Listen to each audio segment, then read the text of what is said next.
Discrimination raciale en milieu professionnel, parlons-en. Cette table ronde a eu lieu le 24 mars 2023 dans le cadre de la Semaine contre le racisme en ville de Genève. Intervenants et intervenantes, Marie Da Silva, Joël Payom et Robin Stunzi.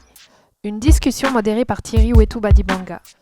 Allocution d'ouverture par M. Alfonso Gomez, conseiller administratif en charge de l'égalité et de la diversité de la ville de Genève.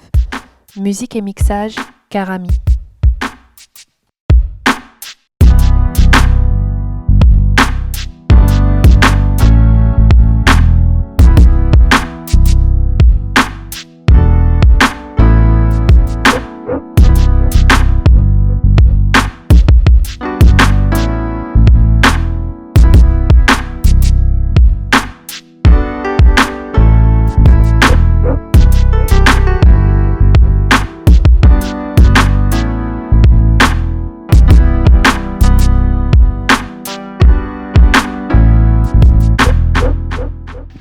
Voilà, mesdames et messieurs, en tant que conseiller administratif en charge de l'égalité et de la diversité en ville de Genève, j'ai le très grand plaisir de vous souhaiter la plus cordiale des bienvenues et surtout à cette table ronde qui est consacrée aux discriminations raciales en milieu professionnel.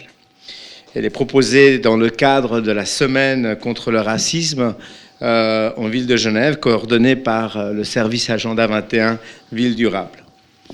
Comme vous le savez certainement, en Suisse, le racisme de manière générale et le racisme structurel en particulier, eh bien, ils sont souvent minimisés. Et puis, on se pose souvent la question, mais comment pourrait-il exister dans un pays comme le nôtre, qui est un pays cosmopolite, prétendument ouvert, un pays qui s'est construit grâce à l'apport de centaines de milliers de personnes issus de l'immigration, et encore aujourd'hui, dans notre canton, par exemple, 40% de la population est étrangère, en tout cas n'a pas le passeport suisse ou genevois. Même quelqu'un comme moi qui s'appelle Alfonso Gomez, issu de l'immigration, je suis considéré comme un genevois. Eh bien, il y a 40% de non-genevois, de non-suisses dans notre canton. C'est un canton également qui se veut ouvert, hein. Il y a plus de 160 nationalités.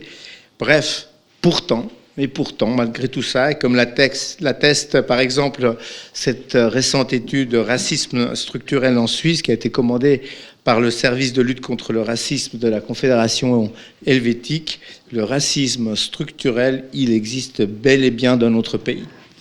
Alors, il s'exprime dans différents domaines.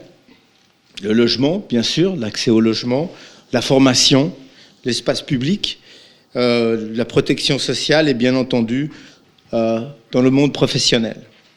Et ce dernier est particulièrement touché, on le voit, par les discriminations raciales. Donc, face à cette réalité, la ville de Genève, évidemment, s'engage depuis de nombreuses années pour lutter contre toute forme de stéréotypes, les préjugés et les discriminations raciales, bien entendu, dans le cadre de sa politique municipale en matière de diversité culturelle et de lutte contre le racisme, est un de nos axes importants. Et c'est à ce titre que la ville de Genève organise jusqu'au 26 mars, avec ses différents partenaires, une nouvelle édition de la Semaine contre le racisme en ville de Genève. Et à travers toute une série d'événements, cette semaine contre le racisme va proposer de mieux comprendre comment les discriminations raciales, elles se reproduisent, comment se déploient de manière chronique et à tous les niveaux de la vie sociale, que ce soit dans l'espace public, dans les médias, au travail, ou encore dans le rapport au corps que nous pouvons avoir, ces sentiments de racisme. La table ronde que nous avons le plaisir de vous présenter ce soir est issue d'une collaboration entre le service Agenda 21 Ville Durable et les bibliothèques municipales, et elle va s'intéresser plus spécifiquement aux discriminations raciales donc en milieu professionnel. Ces dernières années, mesdames et messieurs, de nombreuses études ont en effet montré que certains groupes de personnes faisaient face à ces discriminations de manière systématique sur le marché de l'emploi en Suisse. Il y a une étude de 2021 qui portant sur le recrutement via une bourse d'emploi en ligne mettait par exemple en évidence qu'à qualification professionnelle égale, les personnes au patronyme étranger enregistraient entre 3% et 19% de clics en moins que les autres. Cela dépendait évidemment de la nationalité de la personne. Le phénomène, il n'épargne pas les personnes de nationalité suisse d'origine immigrée, et selon certaines études, elles doivent envoyer parfois jusqu'à 30% de plus de dossiers de candidature que leurs homologues d'origine suisse afin d'être convoqués à un entretien d'embauche. Si l'accès même au marché du travail est difficile, les personnes racisées sont par ailleurs confrontées ensuite à des hostilités, évidemment des propos racistes, voire même du harcèlement dans leur cadre de vie professionnelle, et cela en raison de leur apparence. C'est pour discuter de cette dernière question et de mettre en lumière les risques que cela comporte. Ce sont des risques importants, des risques psychosociaux souvent, auxquels ces personnes sont exposées, ces personnes qui sont minorisées dans leur cadre professionnel, que nous avons invité 3 experts et expertes en la question, donc Madame Marie Da Silva, Madame Joëlle Payon et Monsieur Robin Stounzi, que je remercie évidemment très chaleureusement pour leur présence, et merci également à Monsieur Thierry Wetou Badibanga qui assurera la modération de cette discussion. La ville de Genève et évidemment le conseil administratif incorporé est particulièrement attentif à cette question.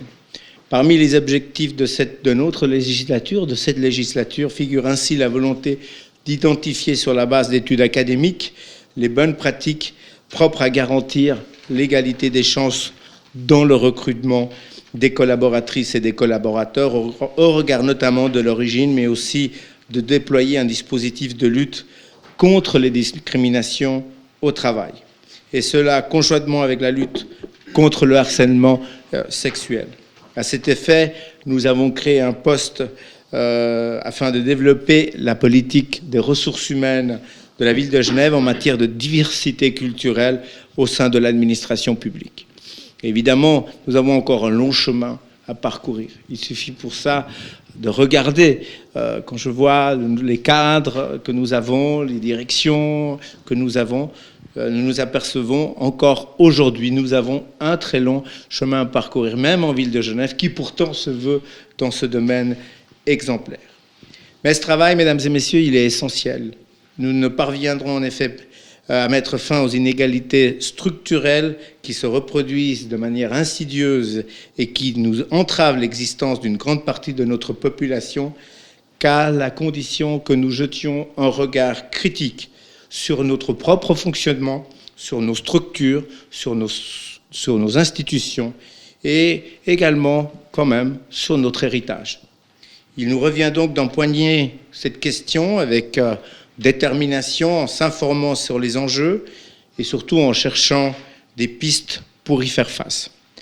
Voilà, j'espère que cette semaine et surtout la table ronde de ce soir y contribuera même modestement. C'est en tout cas notre souhait et notre volonté. Voilà. La parole est à vous, merci et bonne soirée.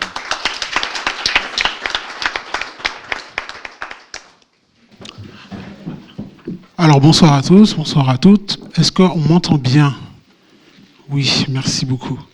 Alors comme ça a été dit précédemment, je me présente. Je suis Thierry Wetou Badibanga et c'est moi qui vais être le modérateur de cette table ronde. Je suis bien entouré, comme vous le savez, avec Joëlle Payom, Robin Stounzi et Marie Da Silva. La discussion va durer à peu près 1h15 et on a prévu un moment d'échange avec vous. Donc vous pourrez poser des questions, faire des commentaires et des remarques même. Ce moment d'échange sera sous le régime du Progressive Stack. Est-ce que ça vous dit quelque chose? Non. Ok. Le Progressive Stack, c'est en fait un régime qui permet aux personnes minorisées d'avoir la priorité sur la prise de parole.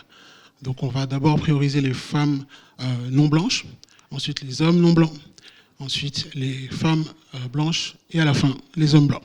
Okay? L'idée c'est de donner la parole à ceux qui ont le moins souvent accès à des plateformes d'exposition. Okay? Et à la fin, il y a un apéro Donc restez jusqu'à la fin, ça va être, on pourra poursuivre avec des échanges informels et directs avec les intervenants. Alors on est là aujourd'hui pour parler de discrimination raciale dans le monde professionnel. Donc c'est la seule question à laquelle je vais répondre et après je laisserai les experts et expertes se prononcer. Quand on parle de discrimination raciale, qu'est-ce qu'on entend par là? Alors je suis allé chercher une définition qui mixe un peu avec le monde juridique, la pratique du terrain. Et donc par discrimination raciale, on entend la discrimination se produit lorsque des personnes sont traitées de manière inégale, désavantagées et rabaissées et ou attaquées de manière verbale ou physique en raison de leur apparence, de leur couleur de peau, de leur origine, de leur appartenance ethnique ou de leur nationalité. Donc ça a au moins le mérite de poser le cadre. Et pour rentrer dans le vif du sujet, on va rentrer avec une approche très concrète et chiffrée. Et du coup, je m'adresse à toi, Robin. Est-ce que tu peux nous... parce que quand on parle du monde du travail, c'est bien de parler de comment on y rentre dans ce monde du travail. Et l'étape cruciale, c'est l'entretien d'embauche. C'est le processus de recrutement.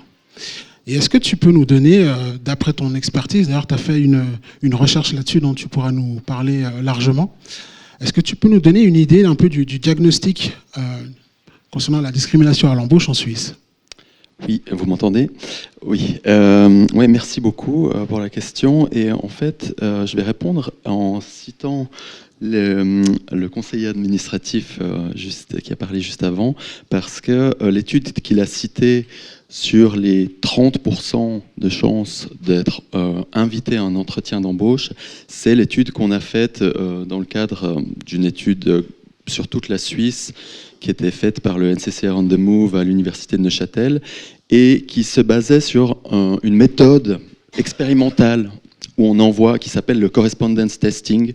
On envoie des candidatures fictives à des offres d'emploi et on a des candidatures qui ont exactement les mêmes qualifications, sauf sur la variable dont on veut contrôler les faits, c'est-à-dire l'origine. Et en l'occurrence, on avait ici des enfants d'immigrés, mais qui avaient le passeport suisse, et on a testé 4 groupes, des enfants d'immigrants kosovars, des enfants d'immigrants turcs, camerounais et français en Suisse romande et allemand en Suisse alémanique.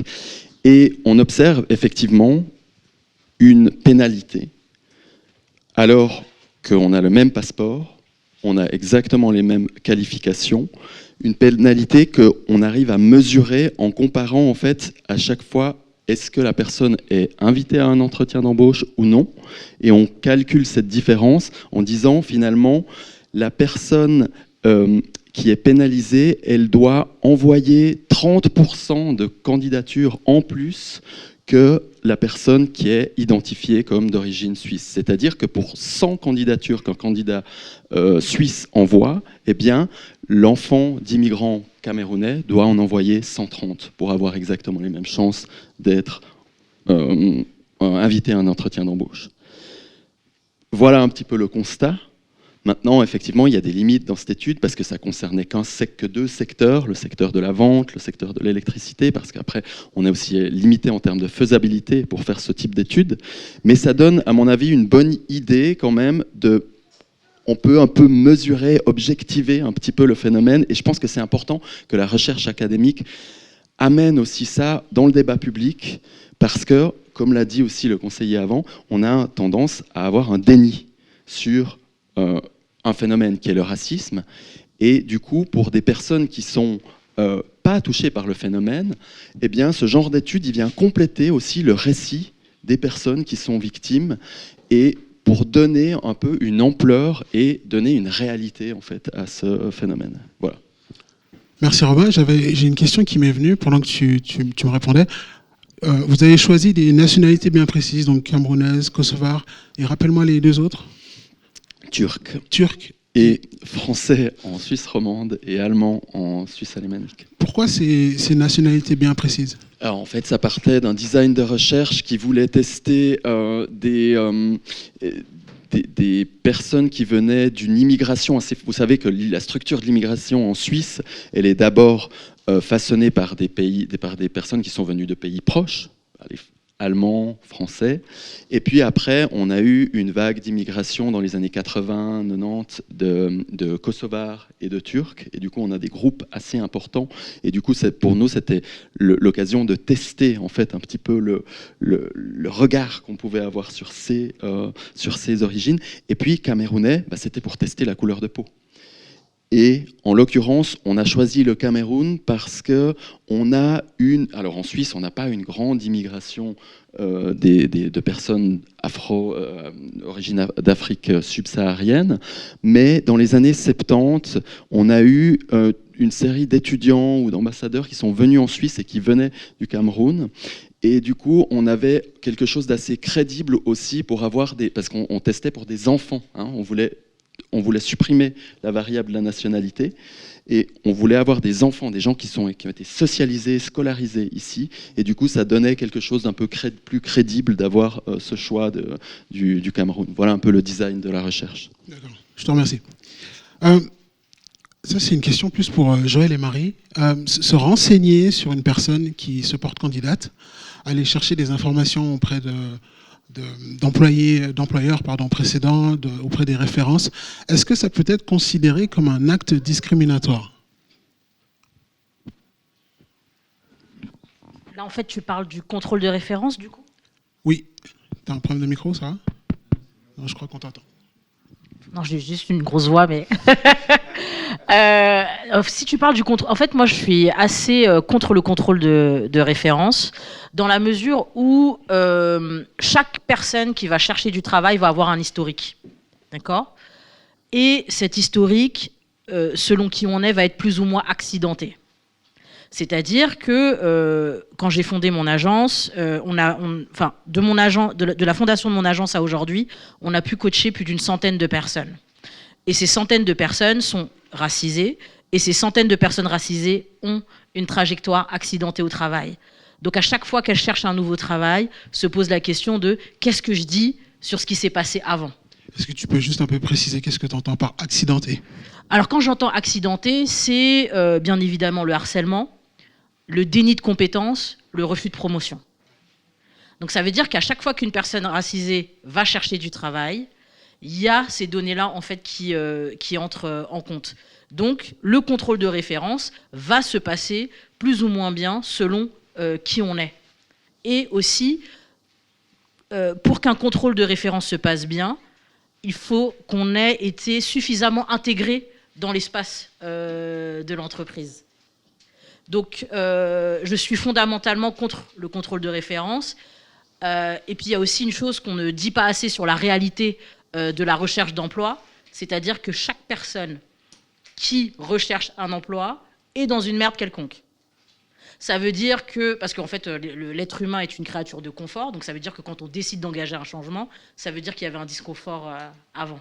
Et c'est encore plus vrai pour les personnes racisées. Donc, je suis absolument contre le contrôle de référence parce que finalement, il crée aussi une situation de privilège. Les personnes qui vont être le plus à l'aise avec le contrôle de référence ou qui n'ont pas peur qu'on fasse un contrôle de référence, c'est celles pour qui ça s'est bien passé. C'est celles qu'on a considérées comme professionnelles. C'est celles qui veulent changer d'emploi juste parce qu'elles le peuvent. Alors que pour d'autres, ça va être une nécessité absolue et une question de survie. Juste au niveau juridique, le fait de contrôler les références, c'est pas considéré comme une discrimination. Mais voilà. Mais autrement, je suis complètement d'accord avec ce que tu dis. Mais après, juridiquement, on ne peut pas attaquer et on ne peut pas empêcher surtout le futur employeur de faire une demande de référence. Et aussi, de manière très claire, je dis ça parce qu'on est entre nous, un contrôle de référence, on n'est pas obligé de dire la vérité, en fait. Déjà pour commencer. Et aussi, si par exemple, vous avez peur du contrôle de référence parce que votre manager vous a harcelé ou que vous avez quitté une situation problématique, donnez le numéro d'un collègue, donnez le numéro d'une personne avec qui au moins ça s'est bien passé, qui est à l'extérieur de l'entreprise. Il faut absolument trouver des moyens de contourner ça. Merci. Les personnes racisées, dites minorisées, elles ont souvent le symptôme le syndrome de la double peine quand il s'agit de se lancer dans un processus de recrutement. Est-ce que c'est à juste titre? C'est une question un peu naïve, mais je comprendrai pourquoi je la pose. Oui, enfin, complètement. Ça peut être parce qu'en fait, nos existences sont intersectionnelles. Il y a plusieurs choses qui s'entrecroisent. On est femme, on a une double peine. On est femme, maman célibataire, triple peine, etc. Et ça s'ajoute. Il y a un effet lasagne, si tu veux. Donc ça peut être une triple, une quadruple peine selon les profils. Donc ce sentiment, c'est pas un sentiment, c'est une réalité extrêmement factuelle. Et aussi, et je reviens à ce qu'a dit le conseiller. Oui. Je reviens vers ce que le conseiller a dit. On parle d'une situation en fait qui est systémique. Ça veut dire que toute personne racisée se fera discriminer dans sa vie au moins une fois ou plus. Et pour reprendre une formule qui paraît sombre mais qui dit bien la réalité, la discrimination c'est du berceau jusqu'à la tombe en fait. C'est-à-dire qu'il n'y a aucune instance ou facette de mon identité qui seront épargnées par la discrimination. Ça c'est la première chose. Et pour revenir à la définition que tu avais de la discrimination raciale, je la poserai aussi comme ça. La discrimination raciale, c'est une organisation arbitraire de la difficulté à exister pour un certain groupe de personnes. C'est-à-dire que pour les personnes racisées, l'acte d'exister, c'est pas quelque chose d'inné, c'est pas quelque chose de facile, et les difficultés qui sont posées dans nos parcours et dans nos destins sont complètement arbitraires. C'est ça, quand on parle de la discrimination, quand on parle de discrimination raciale, il faut jamais oublier que c'est avant tout un projet de mort sur des populations données. Si on ne meurt pas physiquement, on meurt mentalement. Et si, après la mort mentale, en fait, on n'arrive plus à être dans la mission humaine qui est de mener nos vies correctement et d'aller à la recherche de ce bonheur. C'est ça, la mission de vie de chacun. Et cette mission de vie, aujourd'hui, elle est entravée par ça. Joël, tu sais, avant de postuler pour un job, on a souvent des questions qu'on se pose. Comment est-ce que je me positionne, qui feront partie de mes références. Et pour les personnes dites minorisées, à quoi d'autre il faut penser quand on se positionne en tant que candidat ou candidate? Il faut penser à tout.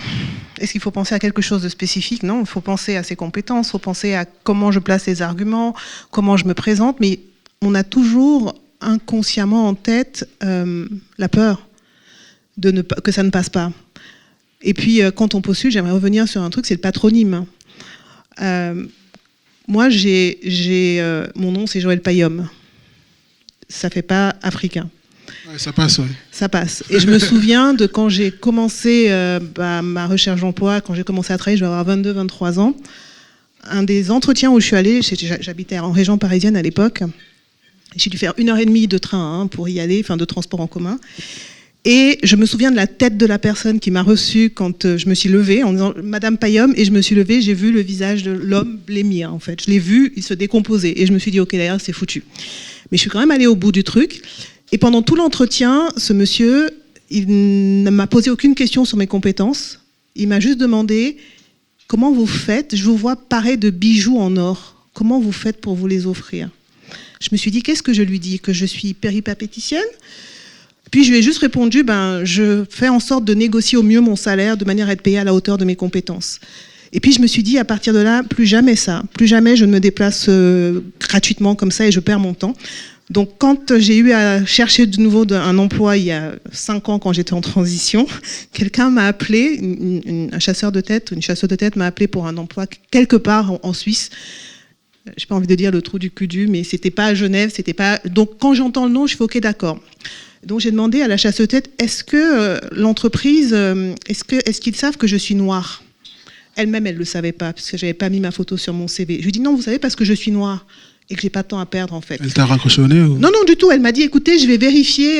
J'ai dit oui, allez vérifier la culture de l'entreprise. Elle m'a répondu 2 mois après, mais je savais que c'était mort en fait. Donc voilà, le tout c'est que quand on se présente dans une recherche d'emploi, il faut penser à tous ces paramètres-là.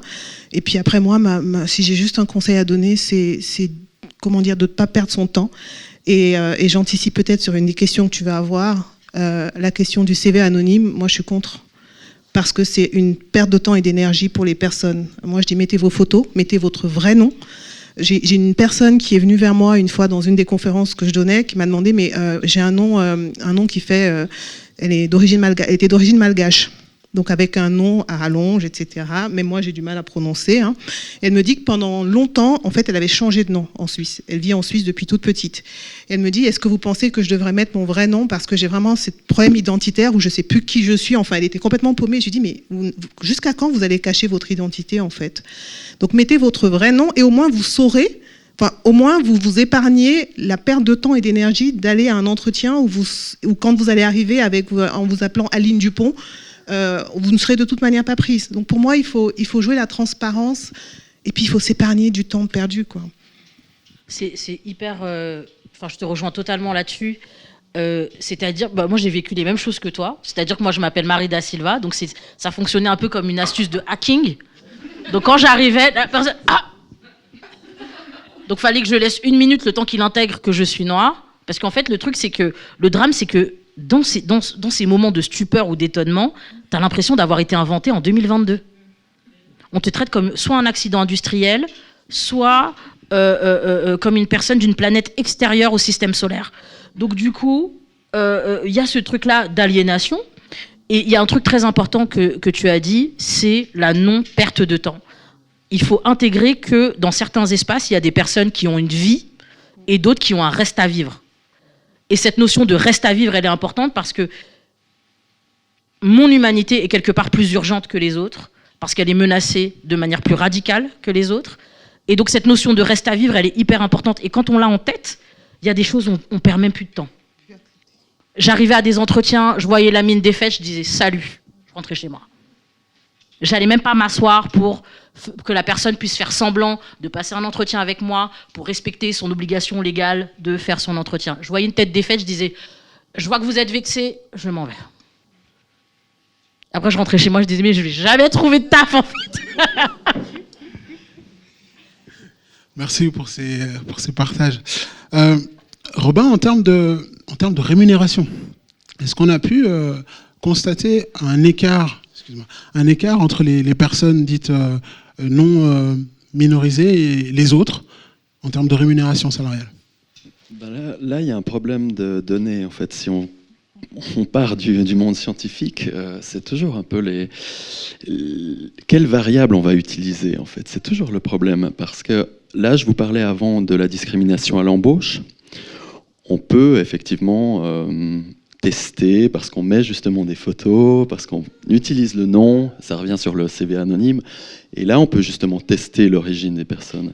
Tandis qu'en termes de rémunération, alors il y a une étude qui a été faite par exemple par l'IOM, l'Organisation internationale des migrations, sur le Immigrant Gap, Wage Gap, et en 2020, et en fait eux ils prennent la variable, la nationalité, mais on peut être racisé et citoyen. On peut être étranger et pas racisé.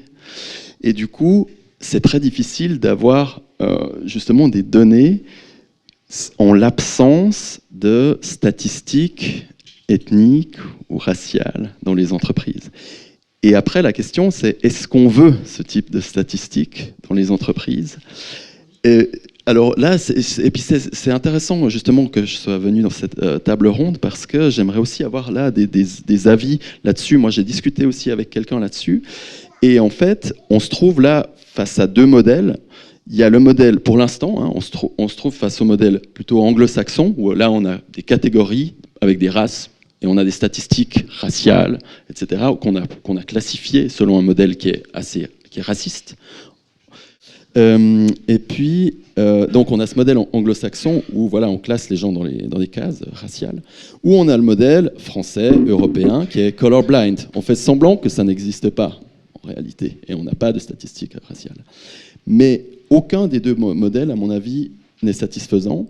Et peut-être, je ne sais pas, peut-être Marie pourra nous en dire plus, mais moi j'ai discuté avec des personnes qui disaient mais on pourrait partir de catégories qui viennent du bas, en fait, des self-identification. Comment on s'identifie dans des groupes, etc., pour avoir après peut-être éventuellement ce type de données aussi qui sont si importants pour le débat public. Je voudrais préciser, alors, très bon point, on dit que c'est interdit de faire des statistiques ethniques. Elle est où l'interdiction ? En fait, c'est pas interdit. Ce sont les organisations qui l'interdisent. Parce que c'est interdit, effectivement, de catégoriser les gens, mais si on demande aux gens de s'auto-identifier, c'est possible. Donc les entreprises, aujourd'hui, elles ont la possibilité de mettre des indicateurs, en fait, donc de suivre les écarts de salaire, de promotion, etc. Elles ont la possibilité de le faire, c'est une question de volonté. Et d'impliquer, bien évidemment, les employés. Donc... pour moi, il n'y a même pas de débat. Je pense aussi, mais c'est aussi des questions de tradition nationale, comme ça. Non, mais pour dire, on est d'accord, hein, mais c'est juste pour dire, il n'y a pas nécessairement une législation qui va interdire, effectivement, les statistiques ethniques ou raciales. C'est juste ce qu'on appelle des path dependencies. On a toujours fait comme ça. C'est la culture, c'est la mentalité, en fait. Et il y a aussi eu des fortes velléités dans le débat public, des fortes oppositions, en fait, par rapport à ça, parce on est, par exemple, en France, c'est quand même l'archétype, peut-être Marie vous pourra nous en dire plus, mais du colorblind. On fait semblant que les races n'existent pas. Alors, elles n'existent pas d'un point de vue biologique, mais elles existent en tant que construction sociale, et elles ont des effets dramatiques, comme vous en parliez. Il n'y a pas qu'en France. Mais juste une dernière chose par rapport à ça. Alors, si on crée après ce type de statistiques à l'intérieur des entreprises, ce type de données, après, il y a quand même des questions éthiques qui vont se poser sur qui va utiliser ces données, comment, et là, fondamentalement... Et à quelle fin, ouais. Exactement, quelle fin. Et là, je serais peut-être un peu plus prudent, je ne sais pas. C'est comme tout, hein. C'est quelque chose qu'il faut préparer en amont, c'est quelque chose sur lequel il faut impliquer surtout les employés au moment où on le fait. Aujourd'hui, dans les entreprises, on a des chartes pour tout et n'importe quoi, on a des chartes éthiques, on a maintenant quelque chose qui nous vient des États-Unis, les fonctions de diversité et inclusion qui commencent à pulluler aussi.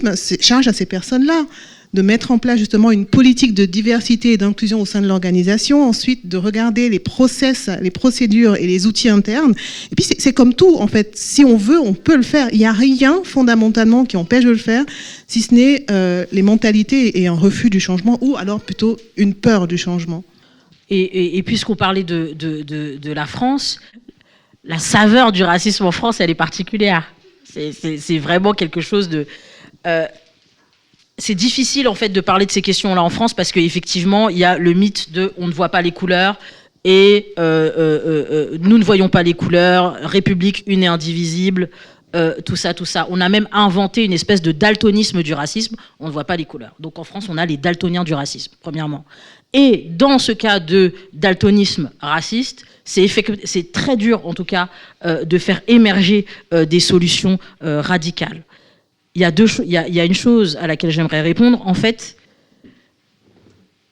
on ne se rend pas compte de l'écosystème qui existe. Enfin, tu parlais de diversité et inclusion. Moi, il y a un truc qui m'étonne toujours et qui m'amuse quand même, c'est tout ce qu'on a pu développer pour que les personnes blanches ne restent pas entre elles. Elles ont besoin de diversité et inclusion. Elles ont besoin de formation. Elles ont besoin de table ronde. Mais le truc, c'est que c'est des solutions, en tout cas, c'est des éléments de solution qui tendent à dépolitiser la question. Le racisme est une question politique. Et donc, en face, si on parle d'éradication, il faut mettre des moyens radicaux en place, tels que les statistiques, tels que dans telle entreprise, voilà, il y a 3 noirs. Ils gagnent combien ces personnes noires par rapport aux autres? On a besoin en fait de solutions qui soient extrêmement radicales et politiques. Et surtout, je pense qu'on s'endort aussi sur cette fausse notion de progrès. À chaque fois qu'on parle de ces questions-là, il y a toujours quelqu'un qui va dire « Mais est-ce qu'on n'a pas un peu avancé ?» Et ça me fatigue. Parce que premièrement, si on parle de progrès, ça veut dire qu'on sous-entend que, par exemple, Joël ou moi, on a le temps. On n'a pas le temps. On n'a pas le temps de supporter quelque chose qui n'aurait jamais dû exister à la base. Donc on a besoin de solutions qui, justement, matchent avec l'urgence de la situation. D'où le fait d'adopter des choses qu'on peut restructurer, qui pourraient évidemment changer de direction. Le progrès n'existe pas dans la discrimination. Ce qui existe, c'est la mutation.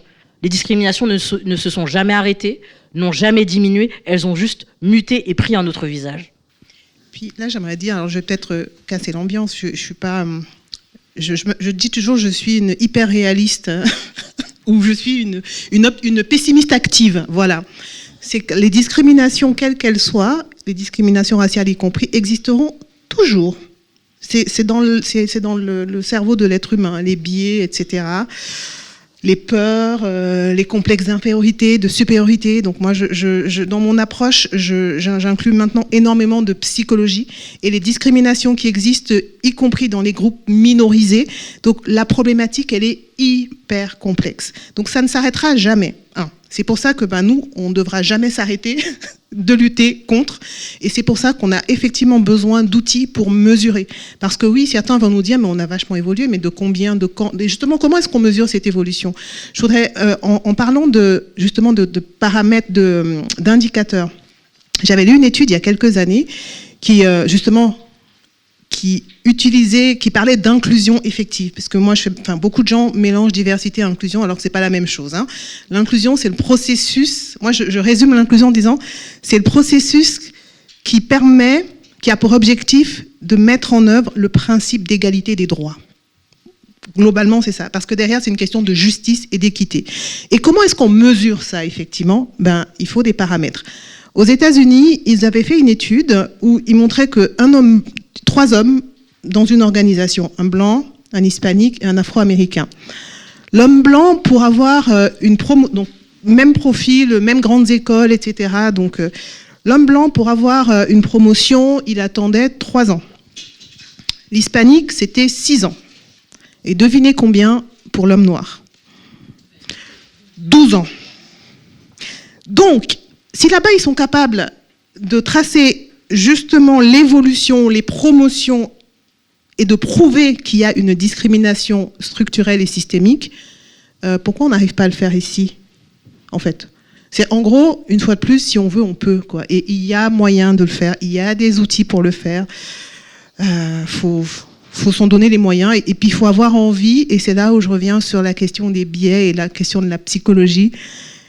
Il faut avoir le courage, c'est pas dire les couilles, en fait, de se confronter à ses propres biais et de se confronter, en fait, à cette réalité. Et puis, une chose aussi, dans le système, pourquoi le système résiste, il y a un fort sentiment que les gens en aient conscience ou pas de culpabilité par rapport à l'histoire commune, par rapport à l'histoire qui a amené justement aux discriminations et au racisme. D'un côté, il y a de la colère des personnes qui sont minorisées, une colère qui est compréhensible. D'un autre côté, il y a également beaucoup de culpabilité. Donc j'ai presque envie de dire, en fait, à un moment, il faut qu'on se pose et qu'on fasse une thérapie de groupe, parce qu'en fait, c'est ça, en fait. Il y a un traumatisme qui a... En fait, le traumatisme, on pense souvent que le traumatisme ne concerne que la personne qui a subi l'acte ou la violence, en fait. Alors que le traumatisme existe aussi du côté du... Alors on va utiliser ce terme, mais juste pour la compréhension, du côté du bourreau. Donc il y a vraiment un travail pour moi commun à faire en termes pour gérer ce trauma et pour pouvoir se confronter ensemble et construire ensemble une société qui soit un peu plus égalitaire. Merci. Selon vous, à qui profite le jeu des discriminations raciales dans le milieu professionnel? Qui en bénéficie? On entend souvent...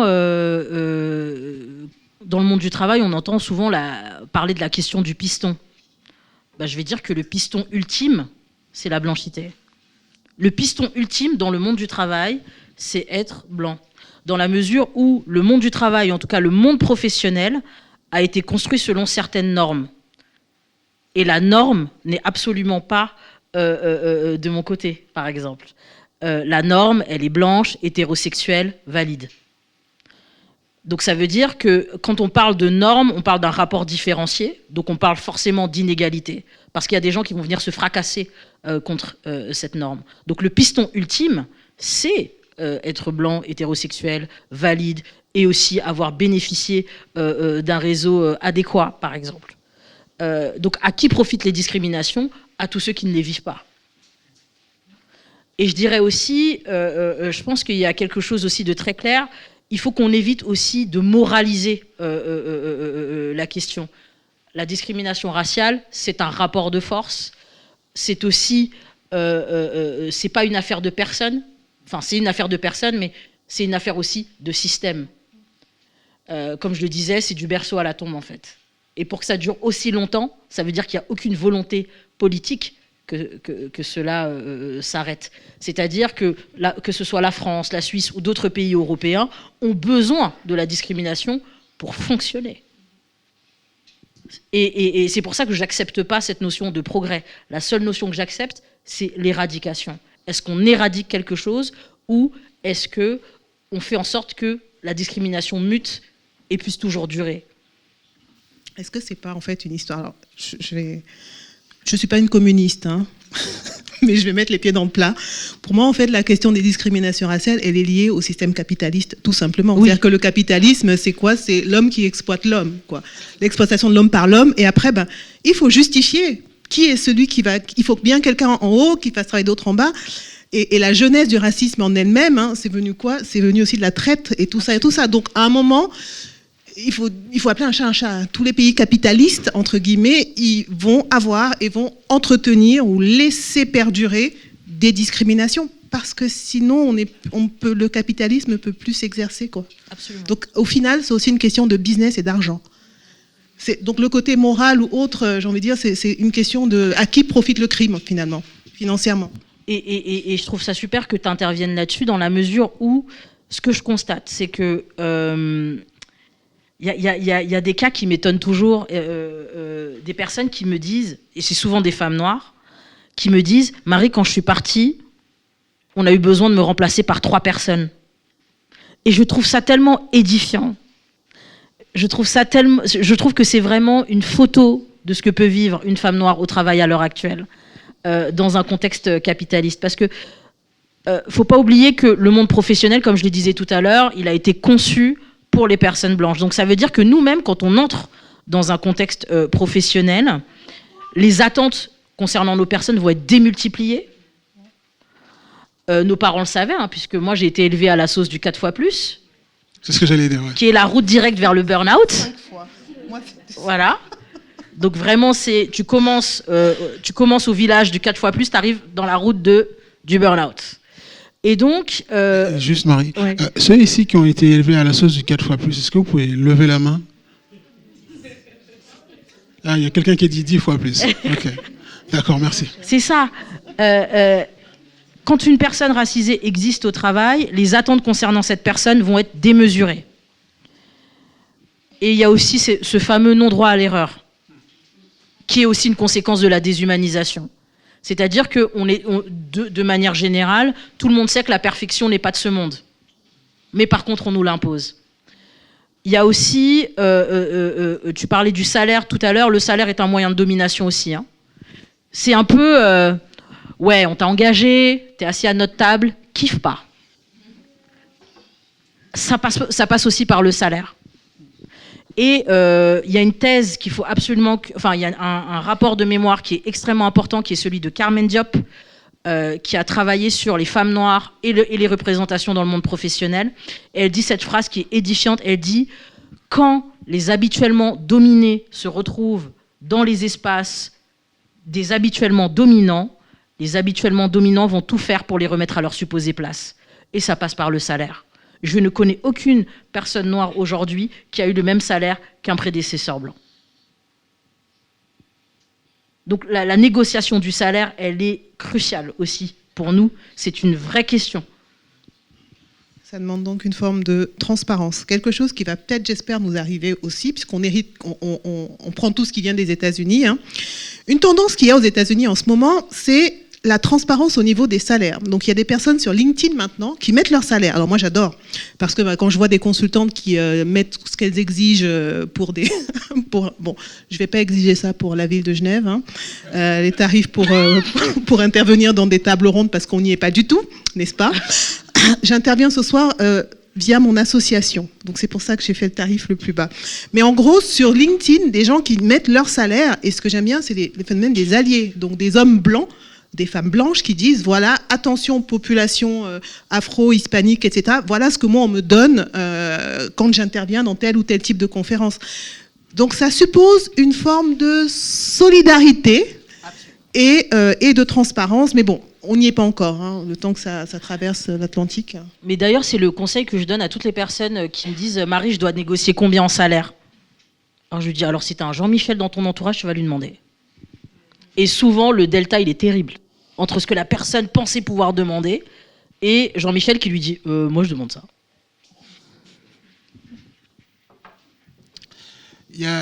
Toutes ces questions me font réfléchir à la question des séquelles. On parlait de traumatisme avant. Il y a forcément la question des séquelles qui se pose. Et quelles sont les séquelles qui sont visibles et celles qui sont non visibles, celles dont on ne parle pas ou peu ou pas assez, d'après vous?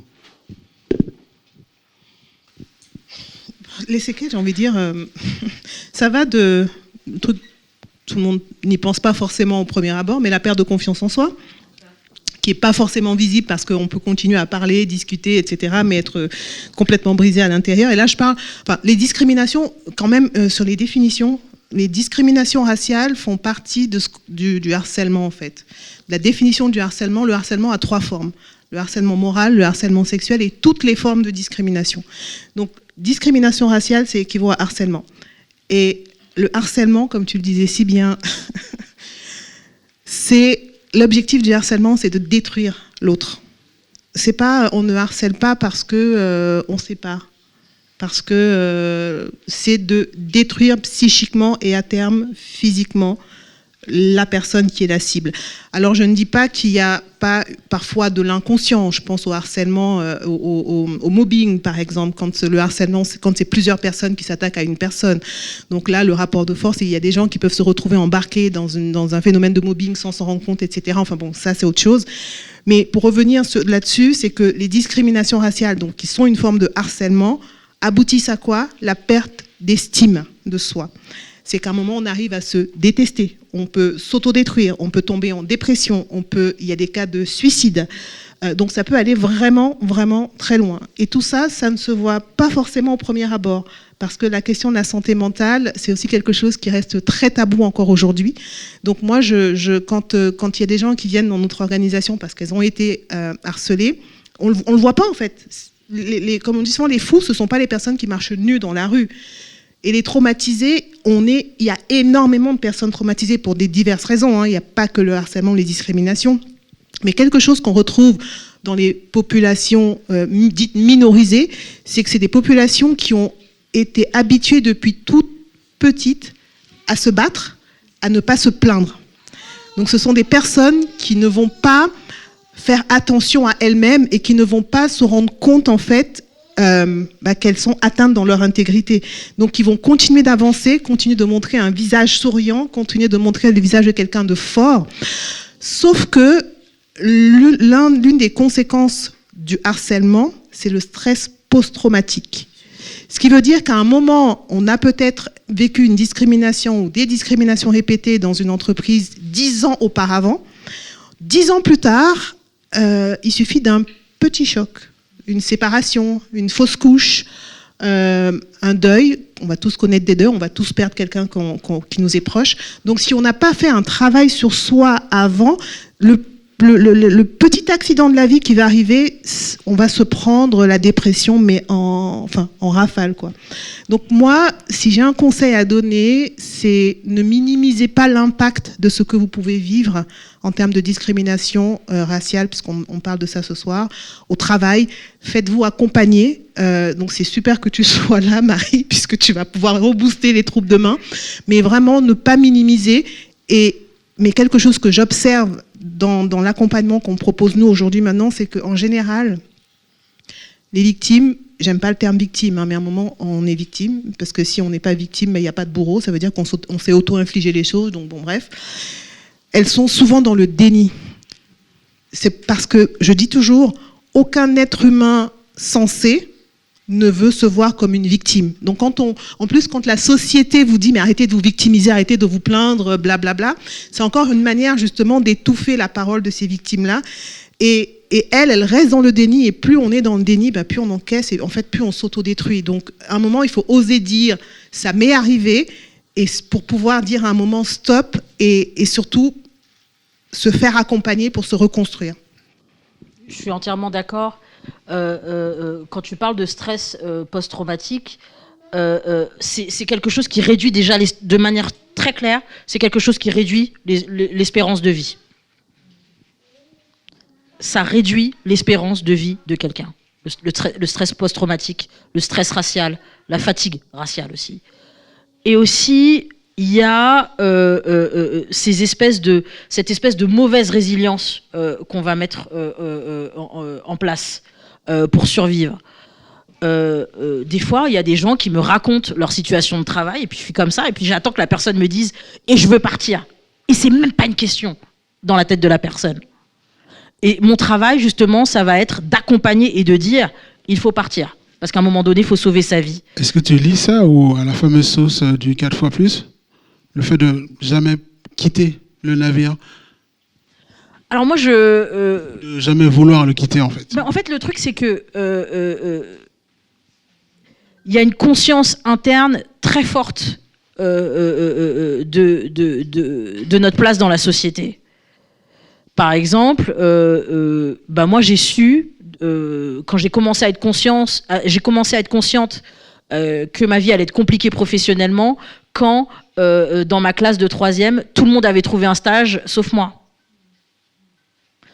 Ça veut dire que l'acte même de se dire je vais démissionner, je vais changer de travail, on est déjà dans un truc de fou. On est déjà dans un truc de dingue de pouvoir se dire moi je vais démissionner alors que j'ai mis tant de temps à trouver du taf, alors qu'il y a la discrimination qui m'attend à l'embauche, alors qu'il y a la discrimination au salaire qui m'attend. Donc quitter un travail, ce n'est jamais facile en fait. C'est toujours... Et puis aussi, il faut aussi revenir aussi dans nos structures familiales. En fait, moi je suis l'aîné de 4 enfants. J'ai pas de richesse en fait générationnelle. Je vais malheureusement hériter de rien. C'est moi qui construis mon héritage. Donc j'ai cette pression-là aussi. J'ai même la pression de prendre soin aussi de mes parents au-dessus de moi, parce que pas de richesse générationnelle. Donc le fait de shifter, de changer, c'est une vraie question. Par exemple, moi quand j'ai dit à ma mère que j'allais, maman, je deviens coach, tous les matins elle disait, Marie, trouve un vrai métier. Parce que c'est pas dans la liste des métiers des parents africains. Je connais. Ils ont une liste qui se transmettent comme ça, de manière... Donc, coach n'était pas dans... Mais bon, maintenant, elle a réglé la question. Elle a un groupe WhatsApp à ma gloire où elle envoie mes interventions. Donc voilà, elle a pu s'en remettre. Mais c'est cette pression extérieure qui fait que on reste dans le trauma et qu'on utilise ce que j'appelle la mauvaise résilience. Je pense qu'il faut remettre dans nos existences ce qui va être considéré comme un caprice. C'est-à-dire que quand une femme racisée, quand une femme noire exprime un besoin, elle va être tout de suite vue comme capricieuse, etc. Il faut remettre du caprice dans nos existences. Il faut aussi accepter le rôle de la colère, parce que la colère, en fait, c'est le début d'une conversation honnête avec soi. Et puis je reviens par rapport à ce qu'a dit Joël sur ce mot victime. Moi, je pense que le mot victime, il faut le revaloriser, parce que c'est le début d'une conversation honnête qu'on a fait avec soi-même. Ça veut dire qu'on est capable de bien délimiter les responsabilités, et on est capable de dire ce qui m'est arrivé là, c'est absolument pas de ma faute. Et c'est comme ça qu'on arrive à se reconstruire, en délimitant bien les responsabilités dans ce qui s'est passé. Bien sûr, on peut toujours s'améliorer. Par exemple, ce que j'ai comme problème avec la profession de coach, c'est que les coachs, ils vont vous dire « mais travaille sur toi-même ». Ok, mais en fait, il y a des forces extérieures qui font que c'est compliqué. Et qu'on ne peut pas ne pas les considérer. Et si on regarde l'histoire avec un grand H, ce sont les victimes qui ont fait l'histoire. Ce sont les victimes qui ont fait l'histoire. À un moment donné, un groupe de personnes se regardent et ils se disent « Waouh, on subit la même chose ». Et c'est comme ça qu'on engrange. Par exemple, en France, le syndicalisme s'est fait comme ça, quand les employés se sont dit « on est victime du patronat ». Plus loin dans l'histoire, l'esclavage, on nous dit toujours que ça a été aboli. Non, non, les révoltes d'esclaves étaient tellement importantes que ce système n'était plus possible. Donc, les victimes font l'histoire. Les victimes font la révolution et les victimes font avancer la société parce que leurs paroles brisent quelque part un mur du silence qui est quelque part mortifère aussi. On l'entend souvent au bureau ou sur le lieu de travail, des remarques du style tu sens bon pour un noir. Toi, t'es pas comme les autres. Est-ce que tu parles l'africain, la fameuse phrase qu'on a déjà tous entendue. Et j'entends des chips dans l'audience. Ça, c'est le vécu. On entend aussi, c'est quoi le dernier hit à la mode? Toi, forcément, tu dois le connaître. On critique souvent, on a souvent l'impression de se sentir comme une bête de cirque, souvent même. Et on a même des personnes qui se permettent de franchir une zone interdite, c'est-à-dire notre intégrité physique. Je parle notamment au fameux toucher de cheveux. Bon, je ne peux pas parler moi de ça, mais il y a ce fameux pas où on nous animalise un peu, on va chercher un peu. Ah, c'est marrant, c'est drôle, tes cheveux, ils sont bizarres. Et je voulais savoir quelles étaient les conséquences de ça. Qu'est-ce que ça pouvait engendrer comme conséquence sur une personne?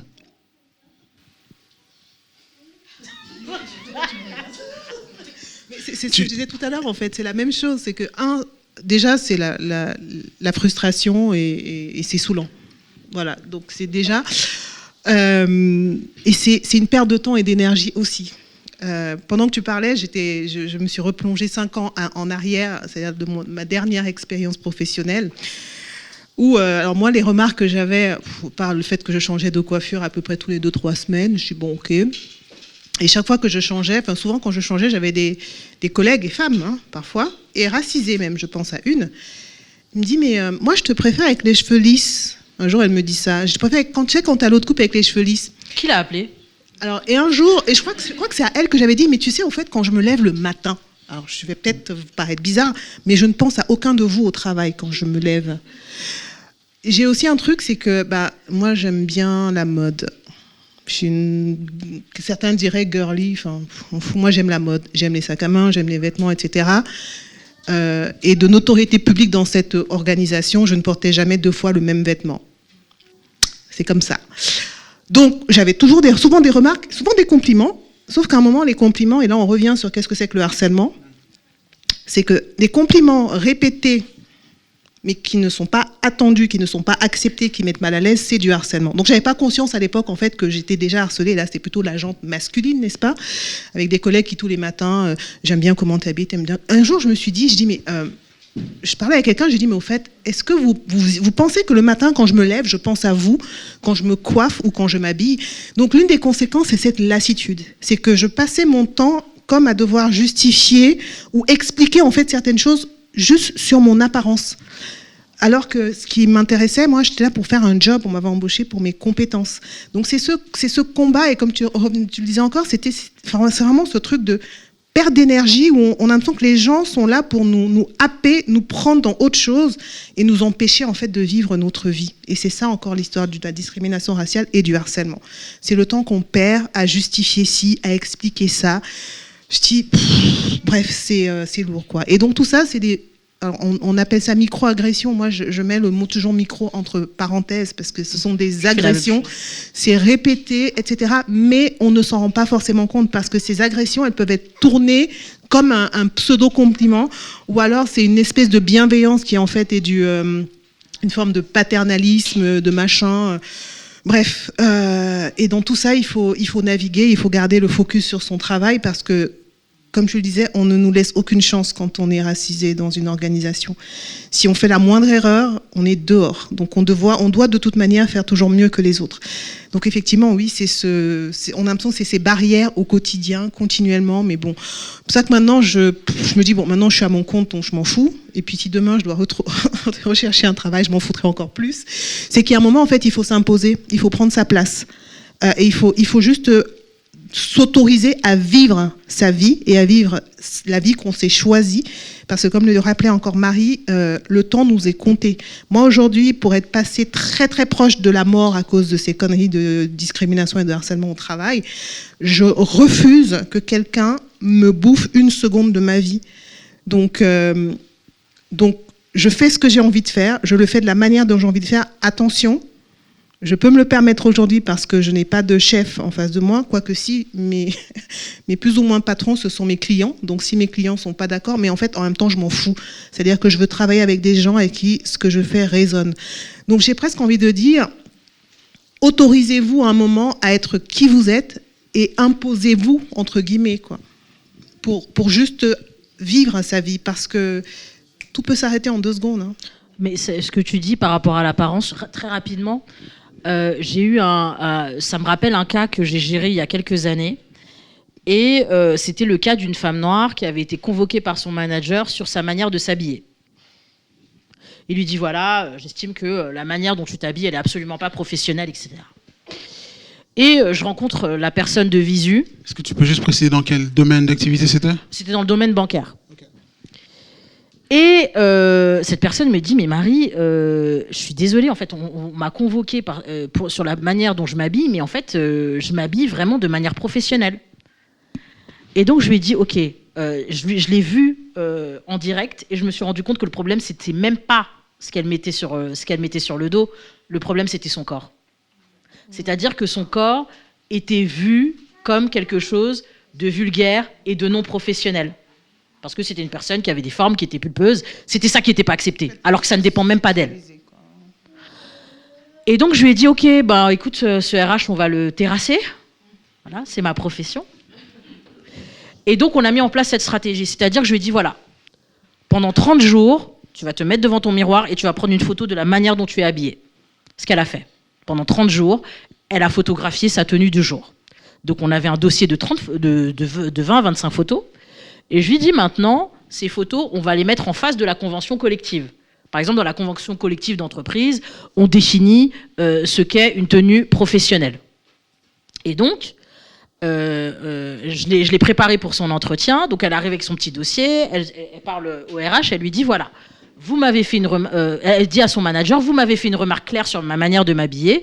Voici comment j'ai été habillée le mois dernier. J'aimerais que vous puissiez mettre ces photos en relation avec la convention collective et pointer sur ces photos les éléments de vêtements qui posent problème. Mais là, ça a bégayé, ça a fait de l'acrobranche. Non, mais alors voilà, symphonie. Et c'était terminé. Et souvent, le retour des personnes que j'accompagne, c'est le suivant, c'est « Mais Marie, on est fatigué ». Et je leur dis, mais je comprends tout à fait que vous soyez fatigués, mais nos vies sans la stratégie, j'imagine même pas. Il est important de mettre des stratégies en place et il est important aussi de remettre du jeu et du théâtre. Le travail, c'est ni plus ni moins qu'un espace de théâtre social. Et donc, quand on arrive, on a sa partition et je dirais que l'anxiété est telle dans ces milieux que cette anxiété, il vaut mieux la transformer en préparation. Quand une personne arrive en réunion, on sait qu'à un moment donné, il y a une dinguerie qui va être dite. On le sait, on le sent, on l'anticipe. Donc l'idée, c'est vraiment, quelque part, d'arriver préparé sans que ça se transforme en espèce de qui-vive complètement stressant et mortifère. Joëlle, tu es fondatrice de Résilience, qui est une structure qui œuvre dans une multitude de domaines. Il y a le conseil RH, il y a le conseil juridique, il y a le consulting sur la diversité, pour ne citer que cela. À qui s'adresse Résilience et pourquoi Résilience ? Résilience, déjà, pourquoi ? C'est né de mon expérience personnelle. C'est la contraction de résilience et de alliance et de réseau. Et en fait, Résilience, c'est tout un écosystème, un réseau que j'ai construit, que je développe depuis 3 ans maintenant, suite à une histoire personnelle qui m'est arrivée. Et mon objectif avec Résilience, en fait, c'est d'accompagner et les individus et les organisations qui font face à l'exclusion dans le monde du travail, c'est-à-dire toutes les formes de harcèlement et de discrimination. Donc, comme tu l'as dit, on accompagne les personnes qui sont affectées. Donc là, c'est quelles que soient les formes de discrimination et de harcèlement. Et notre approche, elle est transverse, pour ne pas dire intersectionnelle. Parce que j'avais réalisé dans ma propre expérience que, en tant que femme noire, il n'y avait aucun soutien pour moi en Suisse, en fait, qui pouvait correspondre à ce que j'avais pu vivre. Et puis, on accompagne aussi les entreprises, parce qu'il ne suffit pas, comme tu disais tout à l'heure, c'est bien de coacher les individus, mais on ne va pas fixer un individu, il faut fixer un système. On répare un individu qui a été broyé par un système. Donc très rapidement, on a développé une autre branche de service qui consiste justement à accompagner les organisations de travail pour qu'elles deviennent plus inclusives et qu'elles arrêtent de faire de la diversity washing, par exemple. Donc embaucher, c'est pour ça que moi je parle rarement, voire jamais de diversité, je déteste ce mot. Et en général, ce que je dis quand j'arrive dans une conférence ou autre, je prends le premier homme blanc qui est à côté de moi et je dis, on va se mettre d'accord tous, je ne suis pas plus diverse que lui. Alors aujourd'hui, ça tombe sur toi, hein, mais on se connaît bien avec Robin. Donc je dis, je ne suis pas plus diverse que lui, parce qu'en fait, la diversité, pour moi, c'est tout ce qui fait l'unicité d'un être humain. Donc un homme blanc fait partie de la diversité. Pourquoi je serais plus diverse que lui ? Un homme blanc d'un certain âge, parce que la diversité, c'est quoi ? C'est l'âge, c'est l'orientation sexuelle, c'est la religion, c'est la classe sociale. Enfin, donc pour moi, il faut tuer ce mot. Ce qui m'intéresse, c'est l'être humain et les êtres humains qui vivent ce type de situation pour des raisons maintenant qui vont être diverses. Mais au final, peu importe, j'ai envie de dire, la raison cachée ou la cause profonde, toutes les formes de harcèlement et de discrimination, elles portent atteinte à l'intégrité de l'humain. Et c'est ça que nous, on accompagne. Donc, aider les organisations et les employeurs à comprendre les mécanismes et ce qui se joue derrière différents types de harcèlement. Par exemple, une femme noire, je prends ça, c'est facile, parce que je le suis, une femme noire qui va être harcelée sexuellement dans une entreprise. Une femme blanche va être harcelée sexuellement. Il y a des chances qu'on considère la femme blanche comme une victime, du moins qu'on entende sa voix et qu'on considère quand elle remonte le cas. Une femme noire, on va un peu plus se mettre en questionner en fait les choses. Donc en fait, ça veut dire que nos voix n'ont pas le même poids en fonction du groupe auquel on appartient. Donc, et ça, c'est le système derrière. Donc voilà. Donc le principe de Résilience, tout l'écosystème, c'est de pouvoir accompagner vraiment les organisations de manière systémique, holistique et intersectionnelle pour espérer un jour endiguer le harcèlement et les discriminations. On est à une époque où certains pensent que la parole se libère, ce qui est une bonne chose, et d'autres se disent qu'on n'a plus le droit de rien dire, sans avoir peur de heurter les gens. Quel est votre point de vue là-dessus ? En fait, je réponds jamais à ça. Oh, mais Marie, on peut plus rien dire. Ok, salut. Vraiment, je ne réponds jamais à cette question. Et je suis née et je vis dans un contexte français. Les on ne peut plus rien diristes, on les côtoie depuis toujours. En ce moment, en France, on a la panique concernant ce qu'on appelle les woke. C'est-à-dire que toute forme d'activisme ou toute forme de lutte contre les discriminations est vue comme du wokisme. Donc en fait, on a réussi à inverser la charge de la culpabilité. Ceux qui freineraient la société, ceux qui voudraient la destruction de la société, ce sont ceux qui se battent pour l'égalité. Donc le truc de on ne peut plus rien dire correspond à ça. Et puis aussi, ce truc de on ne peut plus rien dire, en fait, c'est des hommes blancs qui se rendent compte que on a des personnes en face, en fait. Et elles ont une voix. Qu'est-ce qu'on va faire de ces voix ? Donc, je ne sais pas si la parole se libère. Ce que j'attends surtout, c'est une prise en compte de cette parole. C'est-à-dire que, et je le vois aussi à l'échelle individuelle, dans les cas que je peux accompagner, il y a souvent cette dichotomie, je vais être assez manichéenne, mais c'est souvent, les choix qu'on a, c'est souvent celui du silence ou celui de la riposte. Je dirais que le silence et la riposte ont des conséquences. Et que parfois, le seul choix qu'on a, c'est les conséquences qu'on peut supporter. Le silence a des conséquences, la riposte a des conséquences. Quelles conséquences, moi, en tant qu'individu, je peux supporter ? On est toujours dans ces eaux-là, et c'est pour ça qu'on a peur de parler, parce que derrière, on sait ce qui va se passer. Alors que le silence a déjà eu des conséquences sur nous, comme le disait Joël, stress post-traumatique. Et pourtant, il faut parler et il faut encourager la prise de parole. Est-ce que la parole se libère ? Je trouve qu'elle se libère sur un sujet, le harcèlement sexuel. Donc ça, c'est bien, déjà, parce que une femme qui ose dire « j'ai été harcelée sexuellement », comme moi j'ai pu le faire, par exemple, à un moment, mais maintenant j'entends tomber « moi aussi », c'est génial. Alors, mais derrière moi, j'aime bien parler, mais je préfère agir. Donc ce qui m'agace royalement, c'est quand on parle mais qu'on ne fait rien. Et là, je vais donner un petit exemple. C'est que maintenant que j'affiche en fait ce que je fais et mon métier, etc., et qu'on sait que j'œuvre pour, etc., j'ai des gens qui m'envoient par exemple sur LinkedIn des messages, ou qui trouvent mon numéro de mobile, et j'avais oublié que je l'avais foutu sur un site internet, je vous en parlerai après, parce que je suis en train de lancer, on a lancé une journée internationale contre le harcèlement et les discriminations, et quelqu'un avait foutu on avait foutu mon numéro de téléphone dessus. Donc je reçois des messages qui me disent, mais voilà, il m'est arrivé ci, ça et ça. Ou dernièrement, quelqu'un qui m'envoie un message en me disant, il y a un ami à moi qui s'est suicidé à cause de X. Et là, j'ai envie de dire, ok, c'est super de me le dire à moi. Je ne suis pas le mur des lamentations. Je ne leur ai pas dit ça, parce qu'il y a toujours l'empathie, etc. Et que naturellement, tous ces cas qu'on me rapporte, ça me bouffe en fait. Ce qu'on ne sait pas, c'est que les personnes, enfin, je ne sais pas pour toi, hein, mais quelqu'un m'a dit hier, mais comment tu fais pour recharger, Joël? Parce que tout ce que tu te prends en front, tous ces sujets que tu gères au quotidien, je lui dis, je rigole beaucoup, et je lui dis surtout, j'ai un chat. La première chose, je dis, j'ai un chat. Parce que, et c'est connu, les animaux, ça apaise. Et puis derrière, j'essaie de rigoler le plus possible. Mais ce que j'ai envie de dire aux gens, c'est à un moment, moi, j'encourage tout le monde à agir, à parler. Et c'est pour ça qu'on a développé une plateforme, d'ailleurs, qui permet aux gens de raconter leur histoire. Parce que la première chose, quand vous dites ce qui vous est arrivé, ça fait baisser de 50 à 60% le niveau de stress. Donc déjà, il faut oser le dire. Donc une plateforme, elle est là, vous pouvez parler, c'est gratuit. Et puis en plus, ça permet d'avoir des statistiques. Et cette plateforme, c'est quoi ? Pardon. C'est Rescare, c'est celle qu'on a développée avec Résalliance. Rescare.com, on a amené des cartes de visite là.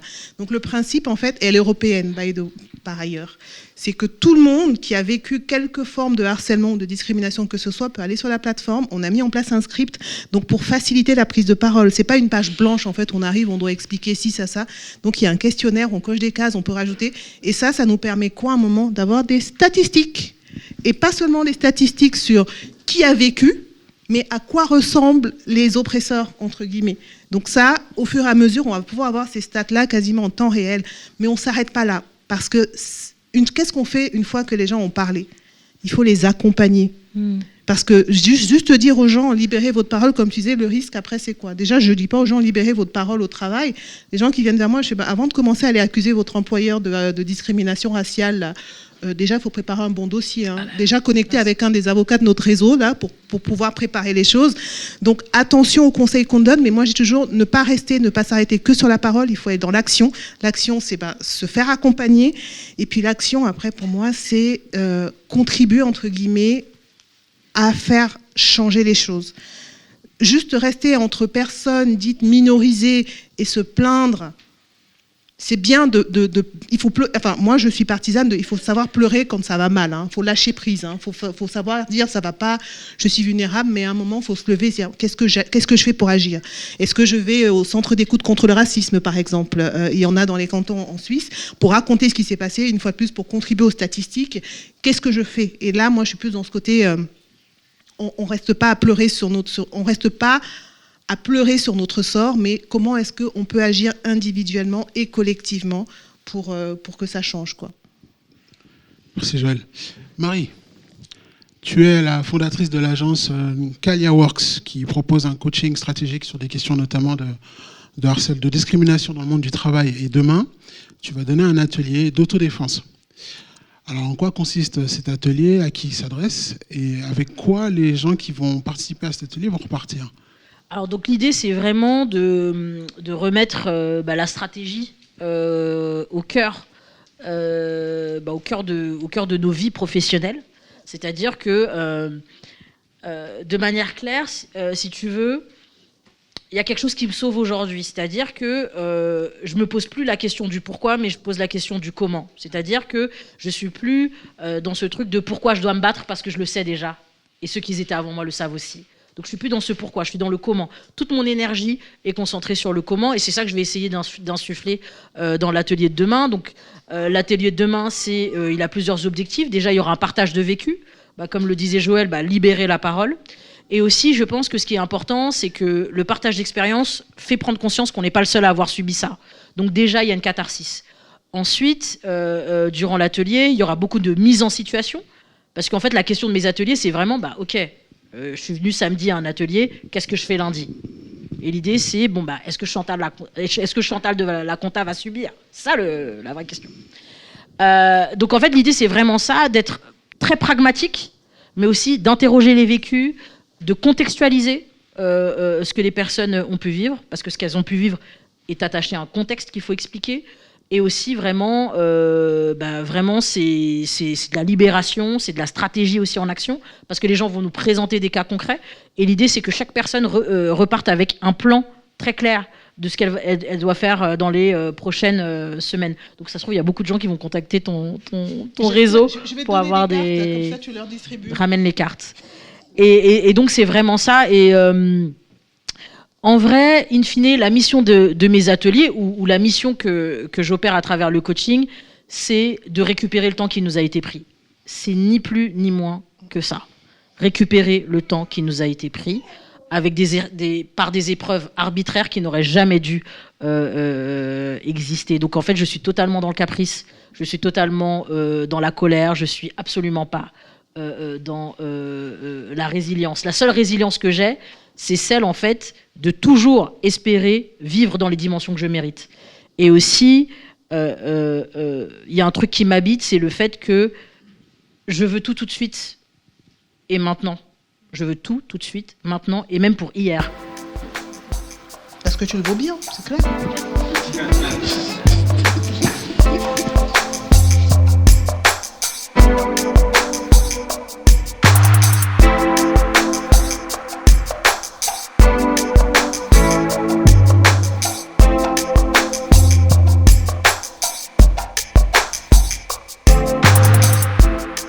On arrive gentiment à la fin de l'échange entre nous. Est-ce qu'il y a une question que vous auriez aimé que je vous pose, que je n'ai pas posée?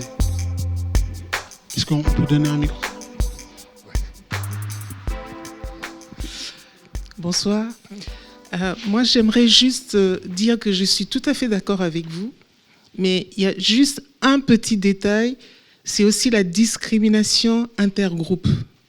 C'est-à-dire que si je prends le cas de l'Afrique, hein, mon père est Touareg, ma maman est moitié Ghana, moitié Bénin, le tout immigré au Togo. Mais très jeune, on te fait comprendre que, oui, mais les Haoussa, là, c'est vraiment des gens, entre parenthèses, pour ceux qui ne savent pas, ils sont considérés un peu comme les Roms, si j'utilise le terme commun ici. Donc, c'est des gens qui sont un peu discriminés. Et on te dit, toi qui es du Sud, non, mais ton père ne peut pas être Haoussa. Si, il est Haoussa. Mais alors, ne le dis pas. Donc, ce que je veux dire, c'est que très jeune, on te fait comprendre que si tu appartiens à tel groupe, soit tu es mieux que les autres, ou soit tu es moins bien. Et je pense qu'on l'a un peu intégré, qui fait de nous des parfaites victimes. Quand tu arrives dans le milieu du travail et tu es discriminé, mais en fait, tu as déjà l'habitude de ça. Donc, tu es dans l'autocensure. Et j'ai juste envie de dire que si on a envie que les gens se battent et trouvent de la force, c'est aussi à un moment donné de se dire « je ne juge pas ». Parce que moi, ici à Genève, des fois, on me dit « t'es camerounaise ?» Non, je ne suis pas camerounaise. Pourquoi? Ah, mais parce que les camerounaises, on connaît. T'es congolaise? Non, je ne suis pas congolaise. T'es d'où? Donc, finalement, et ça, je parle intergroupe encore une fois. Et moi, j'avais un institut et les gens se disaient, mais en fin de compte, si tu as ton institut là-bas, c'est parce que tu as trouvé un vieux Suisse qui t'a ouvert ton institut. Non, je l'ai fait toute seule. Ah, d'accord. Mais en tant que femme africaine. Ce que je veux dire par là, c'est qu'il y a des personnes qui passaient devant mon institut et me disaient, si elle est là, Aubergue, c'est sûrement un vieux Suisse qui lui a ouvert l'institut. Une seule fois, en 25 ans, une dame est rentrée en me disant « Madame, je passe là, je vois que vous êtes noire et ça m'intrigue. Vous êtes dans votre institut ?» Je dis « Oui ». Elle me dit « Je peux vous embrasser ?» Je dis « Pourquoi ?» Elle me dit « Mais je suis fière de voir que vous êtes sur cette place-là. Mais alors, ma deuxième question, comment vous avez fait? Vous pouvez m'apprendre ?» Et là, je la regarde, je dis « Ça, c'est la question la plus intelligente que j'ai eue. » Plutôt que de critiquer ou de dire je ne vais pas aller là-bas parce que je ne vais pas aller dépenser mon argent chez elle. On est tous venus ici pour gagner de l'argent. Et je veux juste dire, moi je suis à mon compte et c'est cette discrimination-là, je l'ai vécue dans le groupe. Et on doit aussi se regarder, de se dire, on ne doit plus se critiquer. Si je veux que l'étranger ou l'Européen m'accepte, alors je ne cherche pas à me trouver mieux que l'Africaine qui vient de X ou de Y, et qu'on s'accepte et qu'on se mette ensemble. Moi, je suis plutôt d'accord. Il y a des choses qui se passent de manière intracommunautaire. Évidemment qu'il y a des choses qui se passent de manière intracommunautaire, mais je ne sais pas si on peut les mettre au même niveau. Moi, j'ai l'impression que le rapport de force, il n'est absolument pas le même, dans le sens où dans un contexte donné, en tout cas, ce qui va compter pour moi, c'est vraiment la question du pouvoir qui est exercé sur l'autre et de comment en fait ce pouvoir est organisé aussi de manière complètement générationnelle, étatique et systémique. Mais évidemment que la question des rapports intracommunautaires, elle est importante parce que c'est aussi comme ça qu'on se construit. Et mieux le rapport intracommunautaire est construit, mieux on arrive à avoir un rapport sain à l'extérieur et à être construit de manière saine, évidemment. Bonsoir. Merci pour les interventions. J'avais une petite question parce qu'en fait, j'ai commencé à travailler, ça fait maintenant 2 ans. Et en fait, ma question, c'était, en tant que jeune femme noire, comment faire pour réagir quand on subit justement des discriminations? Parce que moi, ça m'est déjà arrivé à plusieurs reprises de me recevoir certaines remarques ou certaines blagues, etc. Et en fait, sur le moment, j'étais tellement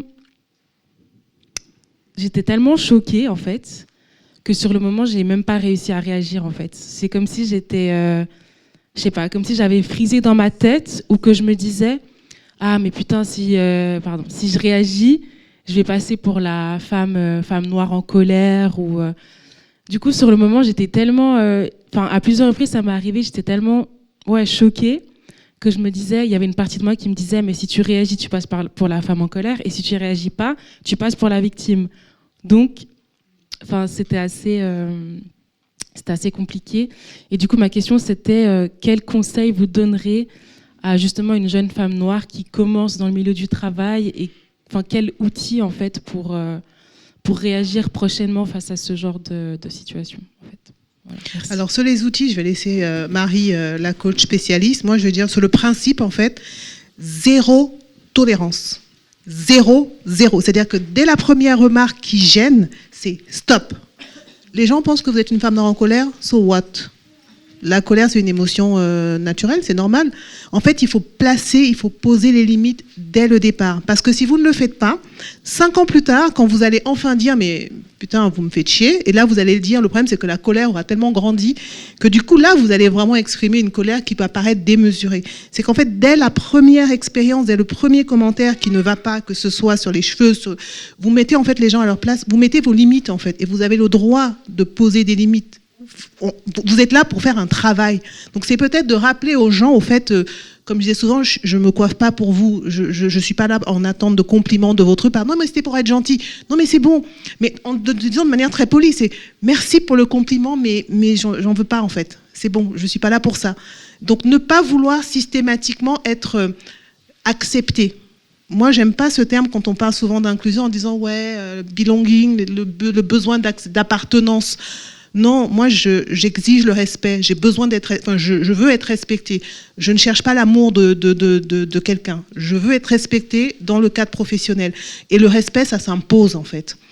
Donc, voilà, moi, c'est un peu mon... Si j'ai un conseil à donner à la Joëlle d'il y a 20 ans, c'est « Putain, t'aurais jamais dû accepter le premier compliment, quoi ». Je dirais aussi que devant, c'est une vraie question, la dichotomie entre le silence et la riposte. Et souvent, ce qui empêche la riposte, c'est la conscience des conditions dans lesquelles on est. Par exemple, mon accompagnement d'une personne qui est en période d'essai, elle va être différente d'une personne qui est en CDI depuis 3 ans, parce que les contraintes, en fait, vont pas être les mêmes. Et souvent, quand on veut riposter, il y a ce truc de « Ah, mais j'ai quand même un loyer à payer ». Dans les pires cas, c'est « Ah ouais, mais j'ai déjà 2 loyers en retard, je ne peux pas perdre ce travail. » Puisque le droit du travail est inexistant en Suisse. Donc en fait, il y a ce truc d'avoir peur de se faire virer, il y a ce truc d'avoir peur de perdre quelque chose. Moi, ce que je dirais, c'est que il faut toujours mettre en balance ce qu'on a déjà perdu et ce qu'on est prêt à perdre. C'est-à-dire que je ne criminalise pas en fait le silence. Parfois, ça nous a servi. Mais c'est comme toute stratégie, ça marche jusqu'à ce que ça ne marche plus. Et à quel moment on voit que le silence ne marche plus? C'est quand les conséquences commencent à être physiques ou mentales. C'est là que le besoin de riposte doit se faire. Et si on est dans la riposte, il faut accepter aussi le risque de la riposte, qui est justement de se poser cette question, est-ce que je préfère me perdre moi-même ou je préfère perdre ce travail? Et malheureusement, en tant que personne racisée, on a été construit comme des outils de production. Donc quand on n'a plus la possibilité de produire, ça met en danger tout ce qu'on s'était construit à propos de nous-mêmes. Et on ne devrait pas donner cette importance-là au travail. Si j'ai un conseil à donner, c'est de dire, voilà, il faut sortir aussi de la tyrannie de l'instant, parce que des fois, on se prend une remarque et on dit, oh, si j'ai pas répondu dans les 5 minutes qui suivent, ça y est, c'est fini. Bon, moi, ce que je dis, c'est que tant que la blessure est ouverte, la fenêtre de riposte est ouverte. Moi, je suis une femme, je le fais très bien. Le père de mon fils, des fois, je dis, alors en 2017, les dossiers, ils sont là sur 5 ans, 10 ans. Si j'éprouve le besoin d'en parler dans 2 ans, je vais en parler dans 2 ans. Dans 5 ans, si... En fait, l'idée, c'est de se dire, je vais pas être prisonnière de l'instant, je vais répondre quand je serai en capacité. Et ça peut venir bien après la première occurrence. Tu vois ce que je veux dire? Et aussi, ne jamais oublier que les RH ne sont pas nos potes. Quand on se déplace dans le bureau de la RH, c'est qu'on a des munitions, c'est qu'on a un conseil légal, parce que le RH travaille pour l'entreprise. Je ne connais aucun RH qui arrive et qui dise « dynamitons cette entreprise qui t'a fait du mal ». Ça, non. Donc l'idée, c'est vraiment de se faire accompagner et surtout de mettre la stratégie au cœur de ce qu'on veut. Et d'être très clair sur ce que tu veux. Par exemple, si tu dis, voilà, moi j'ai besoin de rester 1 an dans cette entreprise. Tu as le droit de te dire, je parle dans 1 an. Tu peux dire, je vais quitter cette entreprise sans rien dire, mais je vais écrire un livre sur eux. Moi, par exemple, dans le livre que j'ai écrit sur Vivre au taf, toutes les personnes que j'ai présentées comme des harceleurs dans ce livre, ce sont le nom de personnes que j'ai rencontrées. Donc Géraldine, quand elle lit mon livre, elle sait. Toujours aller vers la catharsis, tu vois ce que je veux dire? Donc c'est hyper important que tu puisses évaluer les risques et de dire, et de toujours aller dans le sens de sauver sa propre vie. L'arrêt maladie, la démission, le fait d'avoir un conseil légal, etc. Toutes les décisions que tu vas prendre pour sauver ta propre vie, au lieu de sauver ce travail, sont toujours les bonnes. Et en plus, comme tu commences ta carrière, les réflexes d'autodéfense, si tu les acquiers maintenant, tu vas gagner un temps fou. Donc moi, je suis quelqu'un, en fait, dans ma famille, on me présente comme la personne la plus fragile du monde. Dès qu'il y a un truc, je fais... Et en fait, ce truc d'avoir conscience de ma fragilité, ça me fait ne plus supporter des situations qui sont insupportables. Donc la résilience que tu dois utiliser, c'est la résilience du bonheur et de mettre en place des choses pour ton bien-être personnel. Bonsoir, merci. J'avais juste une question en fait d'ordre général. C'est que, en fait, moi, je travaille dans le secteur des médias, puis j'ai l'impression que le sujet du racisme, c'est quelque chose qui est en train de fatiguer les gens. Enfin, c'est vraiment l'impression que j'ai. Enfin, qu'en 2020, tout le monde s'est réveillé et a découvert ce que c'était le racisme. Puis maintenant, c'est quelque chose qui est en train de s'essouffler et qui épuise les gens. Et puis, je voulais juste rebondir sur quelque chose que vous avez mentionné avant, qui était, vous avez un peu comparé à la lutte ouvrière, le fait que les gens se rassemblent, alors que pour moi, le travail, le parcours professionnel, c'est quelque chose de très personnel, parce qu'on est un peu tous seuls face à, dans notre parcours professionnel. Et souvent, le cas en Suisse, moi j'ai travaillé dans plusieurs entreprises et j'ai souvent été la seule personne noire, et aujourd'hui aussi.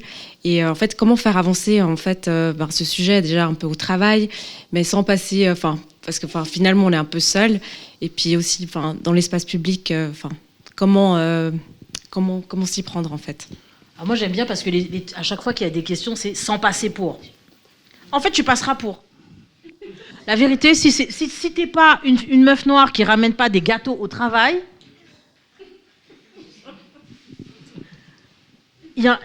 en fait, il faut juste comprendre de manière très organique que l'amour des dominants et des personnes qui nous oppressent coûte extrêmement cher.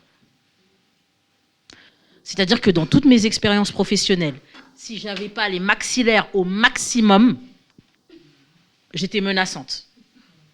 Des fois, je pensais juste à un truc. Mais Marie, qu'est-ce qui se passe? Tu ne souris pas. Je devais les rassurer en permanence. La seule personne, à un moment donné, je me suis posé une question sur une de mes collègues noires qui était vraiment appréciée. Quand je l'ai observée de loin, là, j'ai dit, mais tout ça, là, je ne peux pas faire. Faire des gâteaux, ramener, passer des heures à parler d'un week-end qui ne t'intéresse même pas. Elle connaissait le prénom des chats, des chiens, de tout le monde. Moi, j'étais là, non, je peux pas. Je peux pas. Je suis déjà fatiguée. Je suis déjà épuisée. Donc, je rejoins Joël sur le fait de abandonner cette question de la likabilité. Tu descends dans ta charge mentale déjà. Donc, le sans passer pour, à partir du moment où tu exprimes un besoin, tu exprimes une interrogation, c'est terminé. Puisque tu es là pour produire. Et en fait, ce qui se passe, c'est que les entreprises savent très bien la manière dont on a été socialisé ou construit. Ils savent que, une personne racisée arrive dans l'entreprise, on va lui demander 3 fois plus. Et comme on a ce besoin de validation, le besoin de se prouver, et comme on a intégré la déshumanisation, on va travailler littéralement comme des machines. Et tu regarderas dans toutes les trajectoires que j'ai vues sur la plus de centaines de cas que j'ai pu suivre, les problèmes n'ont pas commencé au début. Les problèmes ont commencé après la demande d'augmentation. Les problèmes ont commencé quand on a vu que cette personne, finalement, elle s'est fait former à l'extérieur et puis qu'elle revient avec de nouvelles compétences. Donc en fait, tu es censé juste être une petite fourmi industrieuse qui n'a pas de voix. Et il y a plein de théories, je pense que tu connais ça, Joël, le glass cliff. C'est-à-dire qu'on va mettre des personnes racisées qui n'ont pas la gueule du pouvoir dans des situations qui sont insauvables. Et on va leur dire, vas-y, là, c'est ta chance. Tu vois ? Et par rapport à ce que tu dis, comment faire avancer les choses dans mon écosystème ? En fait, il y a des gens qui sont payés pour ça. La vérité, c'est que c'est pas toi qui vas faire les trainings contre le racisme de tes collègues. Joël, elle a son asso. Appelle Joël. Joël, elle va bien négocier. Donc, en fait, le truc, c'est Joël, ça. Elle a surtout une boîte de consulting. Voilà. L'asso, c'était pour la ville de Genève. Pour donc, dire, c'est consulting, voilà. Pour les entreprises, c'est consulting et c'est plein tarif. Voilà. Mais effectivement, j'aimerais rebondir sur ce que tu as dit. C'est pas à toi, c'est pas aux personnes... J'aime pas le terme racisé, au fait. J'ai du mal avec ce terme-là. Mais c'est pas aux personnes minorisées dans un environnement d'avoir la charge de devoir changer cet environnement. Toi, tu es là pour faire ton boulot. Est-ce que ton boulot, c'est RH ? Voilà. Donc, pourquoi est-ce que ce serait à toi de faire l'éducation de tes collègues ? What ? Je le fais pas. C'est simplement, je me posais la question finalement, ça va toujours rester comme ça parce que il y a très peu de personnes qui est racisée, une minorité dans mon entreprise, c'est une grosse boîte. Et puis en fait, les gens, je me dis, les gens s'en foutent et ça va continuer comme ça. Mais tu sais par quelle langue, en fait, il faut les prendre ? Moi, mon organisation, on ne fait pas que des discriminations raciales. C'est harcèlement et discrimination. Et en fait, dès le départ, pour moi, c'était très clair. C'est que même si ce qui m'est arrivé parce que j'étais une femme noire, ce que j'ai compris dans mon expérience, c'est que le mécanisme du harcèlement derrière, il est le même, quelles que soient les causes profondes. Et pour revenir sur ce que la dame disait, le racisme internalisé ou les biais inconscients ou conscients, bref, qui se propagent partout, font que, entre groupes minorisés, il y a des combats, mais mortels. C'est-à-dire qu'en entreprise, une femme noire va être harcelée par une autre femme noire, encore plus violemment même. Donc moi, c'est tout ça qui m'intéresse en fait. C'est comment le système se nourrit, se perpétue, et comment chacun individuellement, on peut contribuer à maintenir ce système d'oppression et ce système de hiérarchisation et donc de discrimination raciale. Donc quand moi je m'approche des entreprises, moi je m'approche avec un problème qui concerne toutes les organisations. C'est le harcèlement. C'est-à-dire que dans les groupes dits majoritaires, ils vont se harceler et ils vont se taper dessus pour d'autres raisons. La jalousie, comme je disais, le complexe d'infériorité, de supériorité. Il y en a un qui a une plus grosse voiture, un qui est grand, qui est petit, enfin peu importe. Puis on parle pas assez on parle de plus en plus de neurodiversité aussi, les différentes formes d'intelligence. Donc en fait, en partant d'un problème qui concerne tout le monde, le harcèlement, mais il faut faire l'analyse. Ce qui veut dire que si dans l'organisation dans laquelle tu travailles, tu peux aborder ça sous ces aspects-là, c'est-à-dire la santé au travail, la réduction des risques psychosociaux, donc réduire les formes de harcèlement, et travailler sur, et peut-être les encourager à avoir des outils de reporting pour permettre aux gens qui sont affectés par une problématique professionnelle de pouvoir en parler. Et c'est en analysant en fait ce qui va être remonté qu'on pourra mettre le doigt sur, oui, dans ce harcèlement ou dans ce cas, il y avait en plus une histoire de sexisme, de racisme, de validisme, de grossophobie, de ta. Donc c'est clair que si tu arrives et tu dis ouais, le racisme, non mais c'est bon, Black Lives Matter, on en a marre. Je sais, mais ils en ont aussi marre du sexisme. En fait, je dis souvent, il y a un truc avec ce qu'ils appellent la diversité, c'est la saisonnalité. C'est que En 2020, on aime les Noirs. Jamais autant senti aimé qu'en 2020. En 2017-2018, il faut arrêter avec le harcèlement sexuel. Parce que Alyssa Milano avait commencé à en parler alors que c'était Tarana Burke qui avait lancé le truc, mais bon, peu importe. Donc moi j'ai vu ce truc, j'ai 2018, je sortais moi j'étais en plein dans mon propre procès, je dis pas tiens, harcèlement sexuel, ça y est, on en parle. 2020, George Floyd qui meurt devant des millions de personnes. Ah ça y est, on va oser parler du racisme. Et puis un an plus tard, c'était LGBT. Et puis après, c'est si. Et puis en fait, il y a cette espèce de saisonnalité. C'est pour ça que moi je dis, ok, en fait, moi je parle du harcèlement. Et à un moment, avec le harcèlement, on va arriver à une question de discrimination raciale, de validisme, de peu importe. Donc effectivement, il y a une lassitude, mais face à cette lassitude, je veux dire, il y a la lassitude des personnes qui en entendent parler. Mais je vais utiliser un mot que beaucoup de gens utilisent de plus en plus, c'est l'empathie, là. Qui pense aux personnes qui vivent les discriminations, finalement? Oui, il y en a qui en ont marre qu'on en parle, mais ceux qui le vivent en ont encore plus marre. Et puis ceux qui travaillent pour que ça s'arrête comme moi, je suis fatiguée aussi. Hein. Bon, après, je me repose et je repars au combat. Mais à un moment, voilà, il faut ramener les gens à cette posture de... Au fait, ton empathie, elle est où? Et puis, moi, j'aime bien surtout parler d'humanité, en fait, à un moment. C'est que je me dis, mais pourquoi est-ce qu'on fait tout ça, là? Pourquoi on est sur Terre? Alors là, je vais partir un peu loin. Hein. Certains vont dire, elle est un peu perchée, mais juste, il y a un moment, il faut s'élever un peu au niveau de la conscience. On fait quoi, là? On est là pour gagner de l'argent, s'entretuer, et puis après, on meurt, et puis c'est fini. Alors, il y en a qui font ça très bien. Moi, je pense pas. Moi, j'aimerais laisser ce monde dans un meilleur état que quand je suis arrivée. Et puis surtout, je veux pas que ce qui m'est arrivé arrive à qui que ce soit demain. Donc bref, ça c'est un peu mon truc. Mais pour revenir à ta question, si tu sens qu'il y a un besoin, tu leur glisses la carte de Résalience, tu leur parles de Résalience, tu leur dis que Résalience va les accompagner et va vraiment les aider à kiffer l'être humain, quoi. Et aussi, le truc, c'est que tu as le droit de partir aussi. Non, mais moi je dis toujours, moi je suis une pro de la partance. Depuis que j'ai 18 ans, je compte même plus. Enfin, des fois, ma mère elle me dit tu travailles demain, je dis mais j'ai démissionné, maman. Elle a tellement souffert cette femme avec moi. Mais en fait, le truc c'est que le fait de pas mettre ma résilience, en fait, il y a un truc avec lequel il faut qu'on se réconcilie, c'est l'utopie, je pense. Dans le sens où mon enjeu là, c'est de se rapprocher en tout cas le plus possible de la personne que j'aurais été si j'avais pas été oppressée par le sexisme, la négrophobie, etc. Tu vois ce que je veux dire? Donc tous les jours, je vais vers cette personne. Par exemple, avant de venir à cette table ronde, j'étais là en train d'essayer mes tenues, je me dis ah, telle chaussure là. C'était mon moment de futilité. Tu vois ce que je veux dire? Et l'idée, c'est à chaque fois de récupérer des instants comme ça. Et c'est ce qui me fait plus vivre que survivre. Parce que la survie, en fait, ça doit être un moment défini dans le temps. La survie ne peut pas devenir ta personnalité. La survie ne peut pas devenir ton existence. Donc, je pense qu'il est extrêmement important de se réconcilier avec cette utopie-là. Moi, si vous voulez, là, on est en 2023. Moi, je suis en 3023 où, soi-disant, les discriminations auraient disparu. Et je vais faire des allers-retours entre 2023 et 3023. Par exemple, il y a une technique de coaching que j'ai mis en place qui s'appelle les 300 secondes. Et j'ai décidé, moi, dans ma vie, que j'allais jamais mettre plus de 5 minutes à répondre au racisme. C'est un crédit comme ça que j'ai dans la journée. Ça veut dire que sur mes réseaux sociaux, est-ce que je vais aller m'engueuler avec Jean-Michel qui n'a même pas de photo de profil? Non. Je bloque à vue.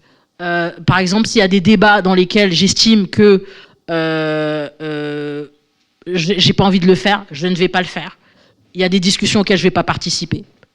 Et je vais te le dire de manière très claire, si on débat avec tout le monde, c'est que quelque part, on n'a pas de sens de sa propre valeur. Donc parfois, on m'a invité dans des émissions où il fallait débattre avec Alain Finkielkraut et je disais, mais moi, j'aime la vie. Moi, j'aime la vie. Qu'est-ce que je vais aller débattre avec... Il y a Netflix, il y a des trucs à regarder, il y a des verres à boire. Non. Et donc, du coup, ce truc d'aller vers l'utopie, ça me permet, en tout cas, que ma vie ne soit pas juste une réaction à l'oppression. Tu vois? Et ça me permet... Je réinjecte de l'humour, de la légèreté, de la futilité, tout en sachant que je vais devoir me battre toute ma vie. Merci pour ces belles paroles. Je pense que vous avez déjà répondu à ma question, mais c'est aussi comment se décharger de cette charge mentale. Parce que quand on est une femme noire, et comme Marie, je suis l'aînée d'une famille de 4 enfants, on me regarde. Je porte le poids du monde sur mes épaules. J'ai fui la France pour pour avoir une carrière, avoir une chance d'évoluer dans mon travail. Je pense que j'ai gagné 20 ans. Et là, j'arrive en Suisse. Et je retrouve d'autres mécanismes, mais beaucoup plus subtils. Et la bagarre elle est savoureuse, mais elle est plus intense et elle fatigue encore plus. Donc, dans ces cas-là, comment faire ? Et puis, en plus, je me suis rajouté quelque chose, c'est que je fais partie ce qu'on appelle PBRG, enfin, diversité, inclusion, parce qu'après George Floyd, je me suis rendu compte qu'en fait, j'étais aliénée mentalement. La France, ça endort. On combat pas, on lâche prise. C'est normal, tout est normal. La façon dont on est traité. Et en fait, arrivé en Angleterre, je me suis rendu compte que mais je suis un être humain. On me dit bonjour dans les magasins. Mais on me sert. C'est génial. Ça donne un sentiment de liberté. Et en fait, après, quand on revient en Suisse, il n'y a pas cette confrontation-là. Il n'y a pas la même chose qu'en France, mais quand même, c'est beaucoup plus subtil. Donc, comment on fait pour continuer à avoir la force de se battre pour soi? Bon, c'est vrai pour les autres aussi, mais d'abord pour soi. Comment on fait?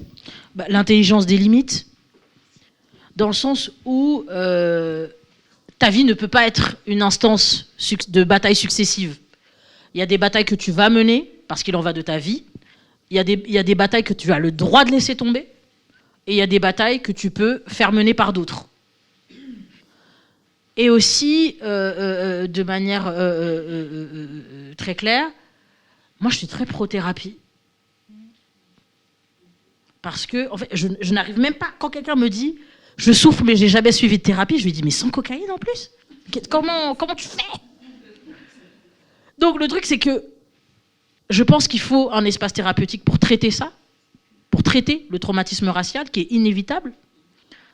Je pense qu'il faut multiplier aussi moi, j'ai trouvé beaucoup de réconfort dans mes relations communautaires.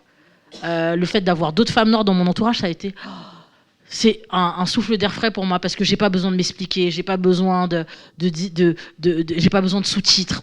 Il y a un truc qui fait que on partage une communauté de destin, donc il y a un souffle communautaire qui me fait beaucoup de bien. Et aussi vraiment... L'idée aussi, c'est que tu disais que tu étais l'aîné de 4 enfants. Moi, comme toi, il y a 3 personnes aussi qui me regardent en mode qu'est-ce que tu vas faire ? Et moi, mes frères et sœurs, je leur ai dit on va foutre le bordel en fait. Et ça a libéré tout le monde. Et l'idée, c'est aussi de délaisser cette idée d'exemplarité, de likabilité. Et c'est très dur. C'est très très dur. Ça se trouve, je vais sortir de cette table ronde, on va dire mais cette personne, c'est la plus détestable du monde. Mais je vais bien dormir quand même. L'idée, c'est qu'est-ce qui me fait du bien à moi, où je vais. Pour juste un peu paraphraser, puis tu m'as donné une super perche, je suis obligée d'en parler, je dois faire ma pub quand même. Effectivement, il y a ce truc avec, je disais, les populations minorisées où on nous a appris à être dur, etc., à ne pas laisser transparaître. C'est qu'il faut que tu puisses autoriser en fait à vivre. Et comme disait Marie, choisir ses combats et déléguer les combats.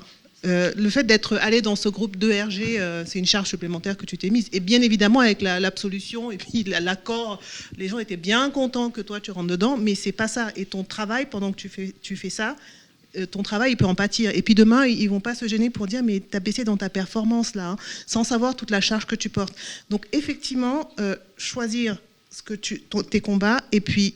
Alors moi, je suis une grande prêtresse de la thérapie, hein, parce que c'est la thérapie qui m'a sauvée, moi.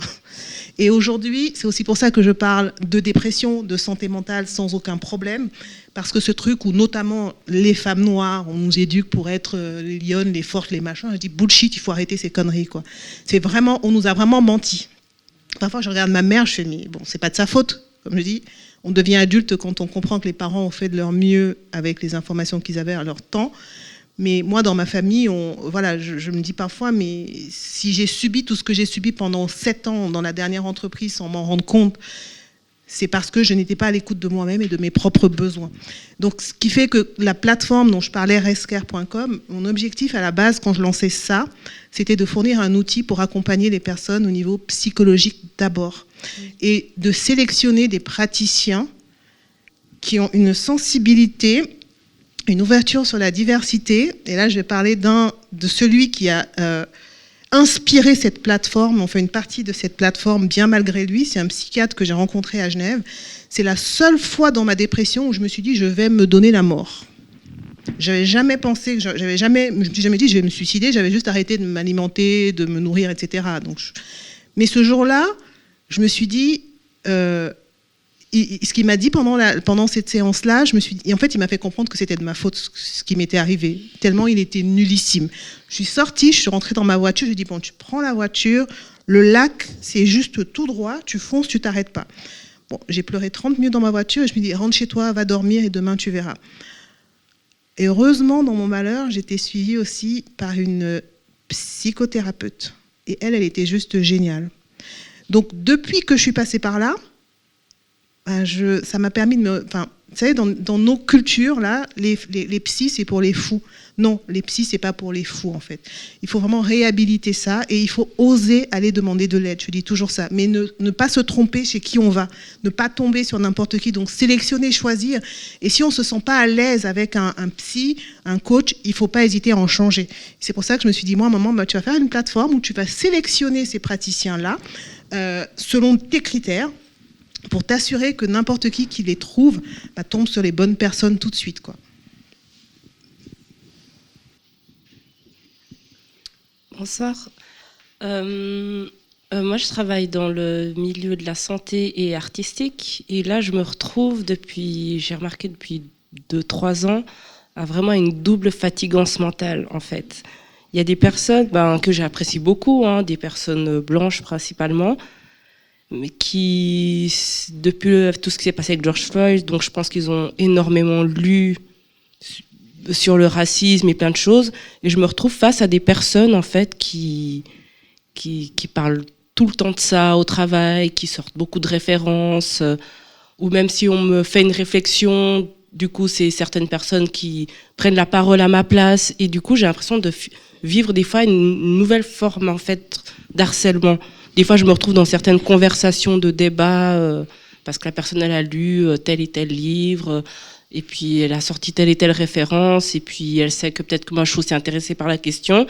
Du coup, ça prend souvent des ampleurs. En fait, à l'interne, je me dis, c'est vrai qu'il y avait. Au début, j'étais avec des personnes qui comprenaient pas, et là, avec des personnes où j'ai l'impression d'être harcelée en fait. Par ces questions. Voilà, par ces questions en fait. Et je me retrouve face à des personnes blanches que j'aimais beaucoup, que je finis par ne plus apprécier. Parce que tout commence à tourner autour de ça. La personne, elle sort des références. Et puis du coup, si toi, tu connais pas la référence, parce que bien sûr, si t'es noir, t'es censé savoir toutes les personnes noires qui ont fait des choses super et qui ont écrit des super livres et qui ont sorti des thèses. Donc quand toi, t'es là à table au travail, t'es là, je sais pas qui c'est. Oui, mais tu devrais savoir. Et puis on te sort des choses. Tu rentres à la maison, t'as aussi un autre problème en fait. Donc, qu'est-ce qu'on fait avec ces personnes-là ? Alors en fait, le truc, c'est que si elles ont lu, elles peuvent aller plus loin et voir ce que veut dire le concept qu'on appelle battle racial fatigue, la charge mentale raciale. Si elles aiment la lecture, il faut leur donner ça. Et ça, moi, je pourrais te passer Tu seras là demain ? Oui. Ok, donc je pourrais te passer des articles sur la charge mentale. Moi, c'est ma passion. Dès que quelqu'un me dit oui, alors je glisse un petit article et je m'en vais. Et là, c'est exactement ça. Ils peuvent lire aussi sur la charge raciale. Mais ça fatigue aussi parce qu'ils ont lu là-dessus. C'est des gens qui ont tout lu. Alors, dans ce cas, s'ils ont tout lu... Tu te retrouves vraiment au pied du mur en disant, mais qu'est-ce qui se passe ? Alors, si tu as... Alors, lui dire, si tu as lu sur la charge raciale, tu sais que je ne peux pas parler 8 heures de ça tous les jours. Mais ça, c'est déjà fatigant de le faire. Comment on fait Je pense qu'on ne peut pas éviter. On ne peut pas éviter. Si tu as lu sur la charge raciale, tu sais que là, je veux juste manger mon sandwich. Tu as lu sur la charge raciale, moi je voulais juste prendre un café. Pourquoi je me retrouve à parler de George Floyd? Moi je veux juste prendre mon café, parce que tu sais que je bois du café et que j'aime le café. Tu vois ce que je veux dire? Donc il y a ce truc aussi, et tu peux te lever, ranger tes affaires et dire salut. Tu peux limiter les fois où tu déjeunes avec eux, par exemple. Tu peux dire aujourd'hui je déjeune pas avec vous. Tu vois ce que je veux dire? Donc l'idée aussi, c'est de dire aussi, en fait, je suis pas représentante de la Noirie. La Noirie, ce continent fictif où on est tous reliés par télépathie entre nous, où on est tous pareils comme ça, où on fonctionne comme des ruches interconnectées. Quand tu fais comprendre que tu fais pas partie que tu ne représentes pas la Noirie, c'est un effort à faire qui va peut-être durer quand même, et on en parlera en détail demain. Je pense que ton cas il est intéressant, mais je pense vraiment qu'il y a un effort à faire j'ai pas envie de parler de ça pendant 8 heures. Tu as lu sur la charge raciale, là tu es en train de m'imposer une conversation dont j'ai pas envie de parler, parce que in fine, tu parles de moi, et j'ai pas envie de souffrir là tout de suite. Donc ce sont des personnes qui ont l'air empathiques, je pense qu'il faut se servir de ce levier-là. Bonsoir. J'ai 2 questions, je ne sais pas si je peux. La première, c'est comment... Enfin, moi, j'ai une situation assez... Je pourrais pas être là demain, malheureusement, j'aurais aimé. Disons que j'ai eu droit à des blagues vraiment... au travail... jusqu'au jour où j'ai décidé de réunir les protagonistes pour qu'on en parle face-to-face, et puis c'était ma parole contre la tienne, donc j'ai mis ça de côté. Et puis à force, je me suis vraiment, je me suis vraiment retirée, je me suis mise à l'écart, et puis j'ai l'impression que je suis arrivée à un point de non-retour. Et aujourd'hui, c'est vrai que j'ai du mal à gérer ça. Donc la situation fait que bonjour, parce que bonjour, ça va, mais ça va pas plus loin, et ça devient très gênant en fait. Dans l'entreprise, en plus, c'est une petite structure, donc je sais plus trop comment, parce qu'en même temps, j'ai pas confiance dans mes collègues, donc voilà, moi je partage pas grand chose avec ces personnes, et puis j'ai même plus l'envie en fait, donc je viens au travail, je fais ce que j'ai à faire, et puis basta. Mais en même temps, il y a cette espèce d'équilibre quand même qu'il faut essayer de trouver. En tout cas, moi, j'y arrive plus. Donc, voilà. Ça, c'était la première question. Et la deuxième question, est-ce que la bataille de fond, ce serait pas la connaissance de soi, d'abord, avant tout, pour vraiment être capable d'affronter toutes ces situations et d'être juste sereine avec soi-même et en paix avec ce qu'on est, avec ce qu'on fait. Enfin, voilà. Moi, c'était vraiment... Est-ce que, oui, la discrimination, on peut en parler pendant... Est-ce que finalement, on ne devrait pas plutôt parler de, OK, comment on fait pour être dans cette démarche de connaissance de soi? Parce que je crois que, en tout cas, moi, personnellement, j'ai l'impression que c'est la chose qui m'aide à avancer, en fait. Enfin, je sais pas. Je parlerais même, au-delà de connaissance de soi, je parlerais de l'amour de soi. Parce que du moment où on s'aime de manière totale et inconditionnelle, on s'en fout de tout. J'ai coutume de dire, moi j'ai développé un super pouvoir il y a 5 ans. Je m'aime trop. Je m'aime tellement que je m'en fous effectivement. C'est pour ça que je dis maintenant, moi ce qui m'importe c'est le respect en fait. Et le respect, je le prends, je l'impose. J'attends plus d'amour. Pourquoi j'avais créé Résilience, pour revenir dessus, et ça va répondre à ta question, c'est qu'à un moment, ce que j'ai réalisé dans mon parcours, c'est que si, ok, le harcèlement ça existe, la discrimination ça existe, si finalement ça a réussi à m'atteindre, outre le fait que ce soit le système, etc., c'est qu'il y a un moment où j'avais aussi des failles, moi, à mon niveau. Et une fois qu'on fait un travail sur soi et qu'on apprend à s'aimer réellement, on arrive plus facilement à prendre certaines décisions, comme le fait de partir. C'est que moi, j'ai été harcelée pendant 7 ans, je ne m'en suis pas rendu compte, je crois que c'est la dernière année. Il m'a fallu un procès de 2 ans, où je suis allée témoigner et où j'ai fait appeler des gens à la barre, etc., pour revivre en fait tout mon trauma et réaliser que c'était depuis le départ.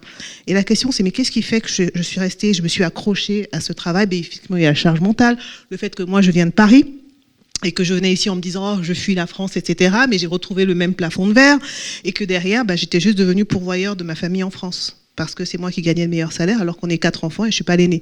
Donc il y avait tout ça qui fait qu'à un moment, j'avais peur de lâcher cet emploi. Mais une fois que j'ai fait ma thérapie et que j'ai appris à m'aimer, aujourd'hui, je suis beaucoup plus zen, en fait. Et de me dire que la vie, elle est faite de plein d'opportunités. Et que parfois, on s'accroche à un truc en se disant « mais c'est la fin du monde ». Mais c'est dans nos têtes, en fait, on a des chaînes. C'est carrément, il faut briser ces conditionnements. Mais attention, ces conditionnements, ça vient aussi de toute l'histoire. Hein. Je ne dis pas que c'est facile. Hein.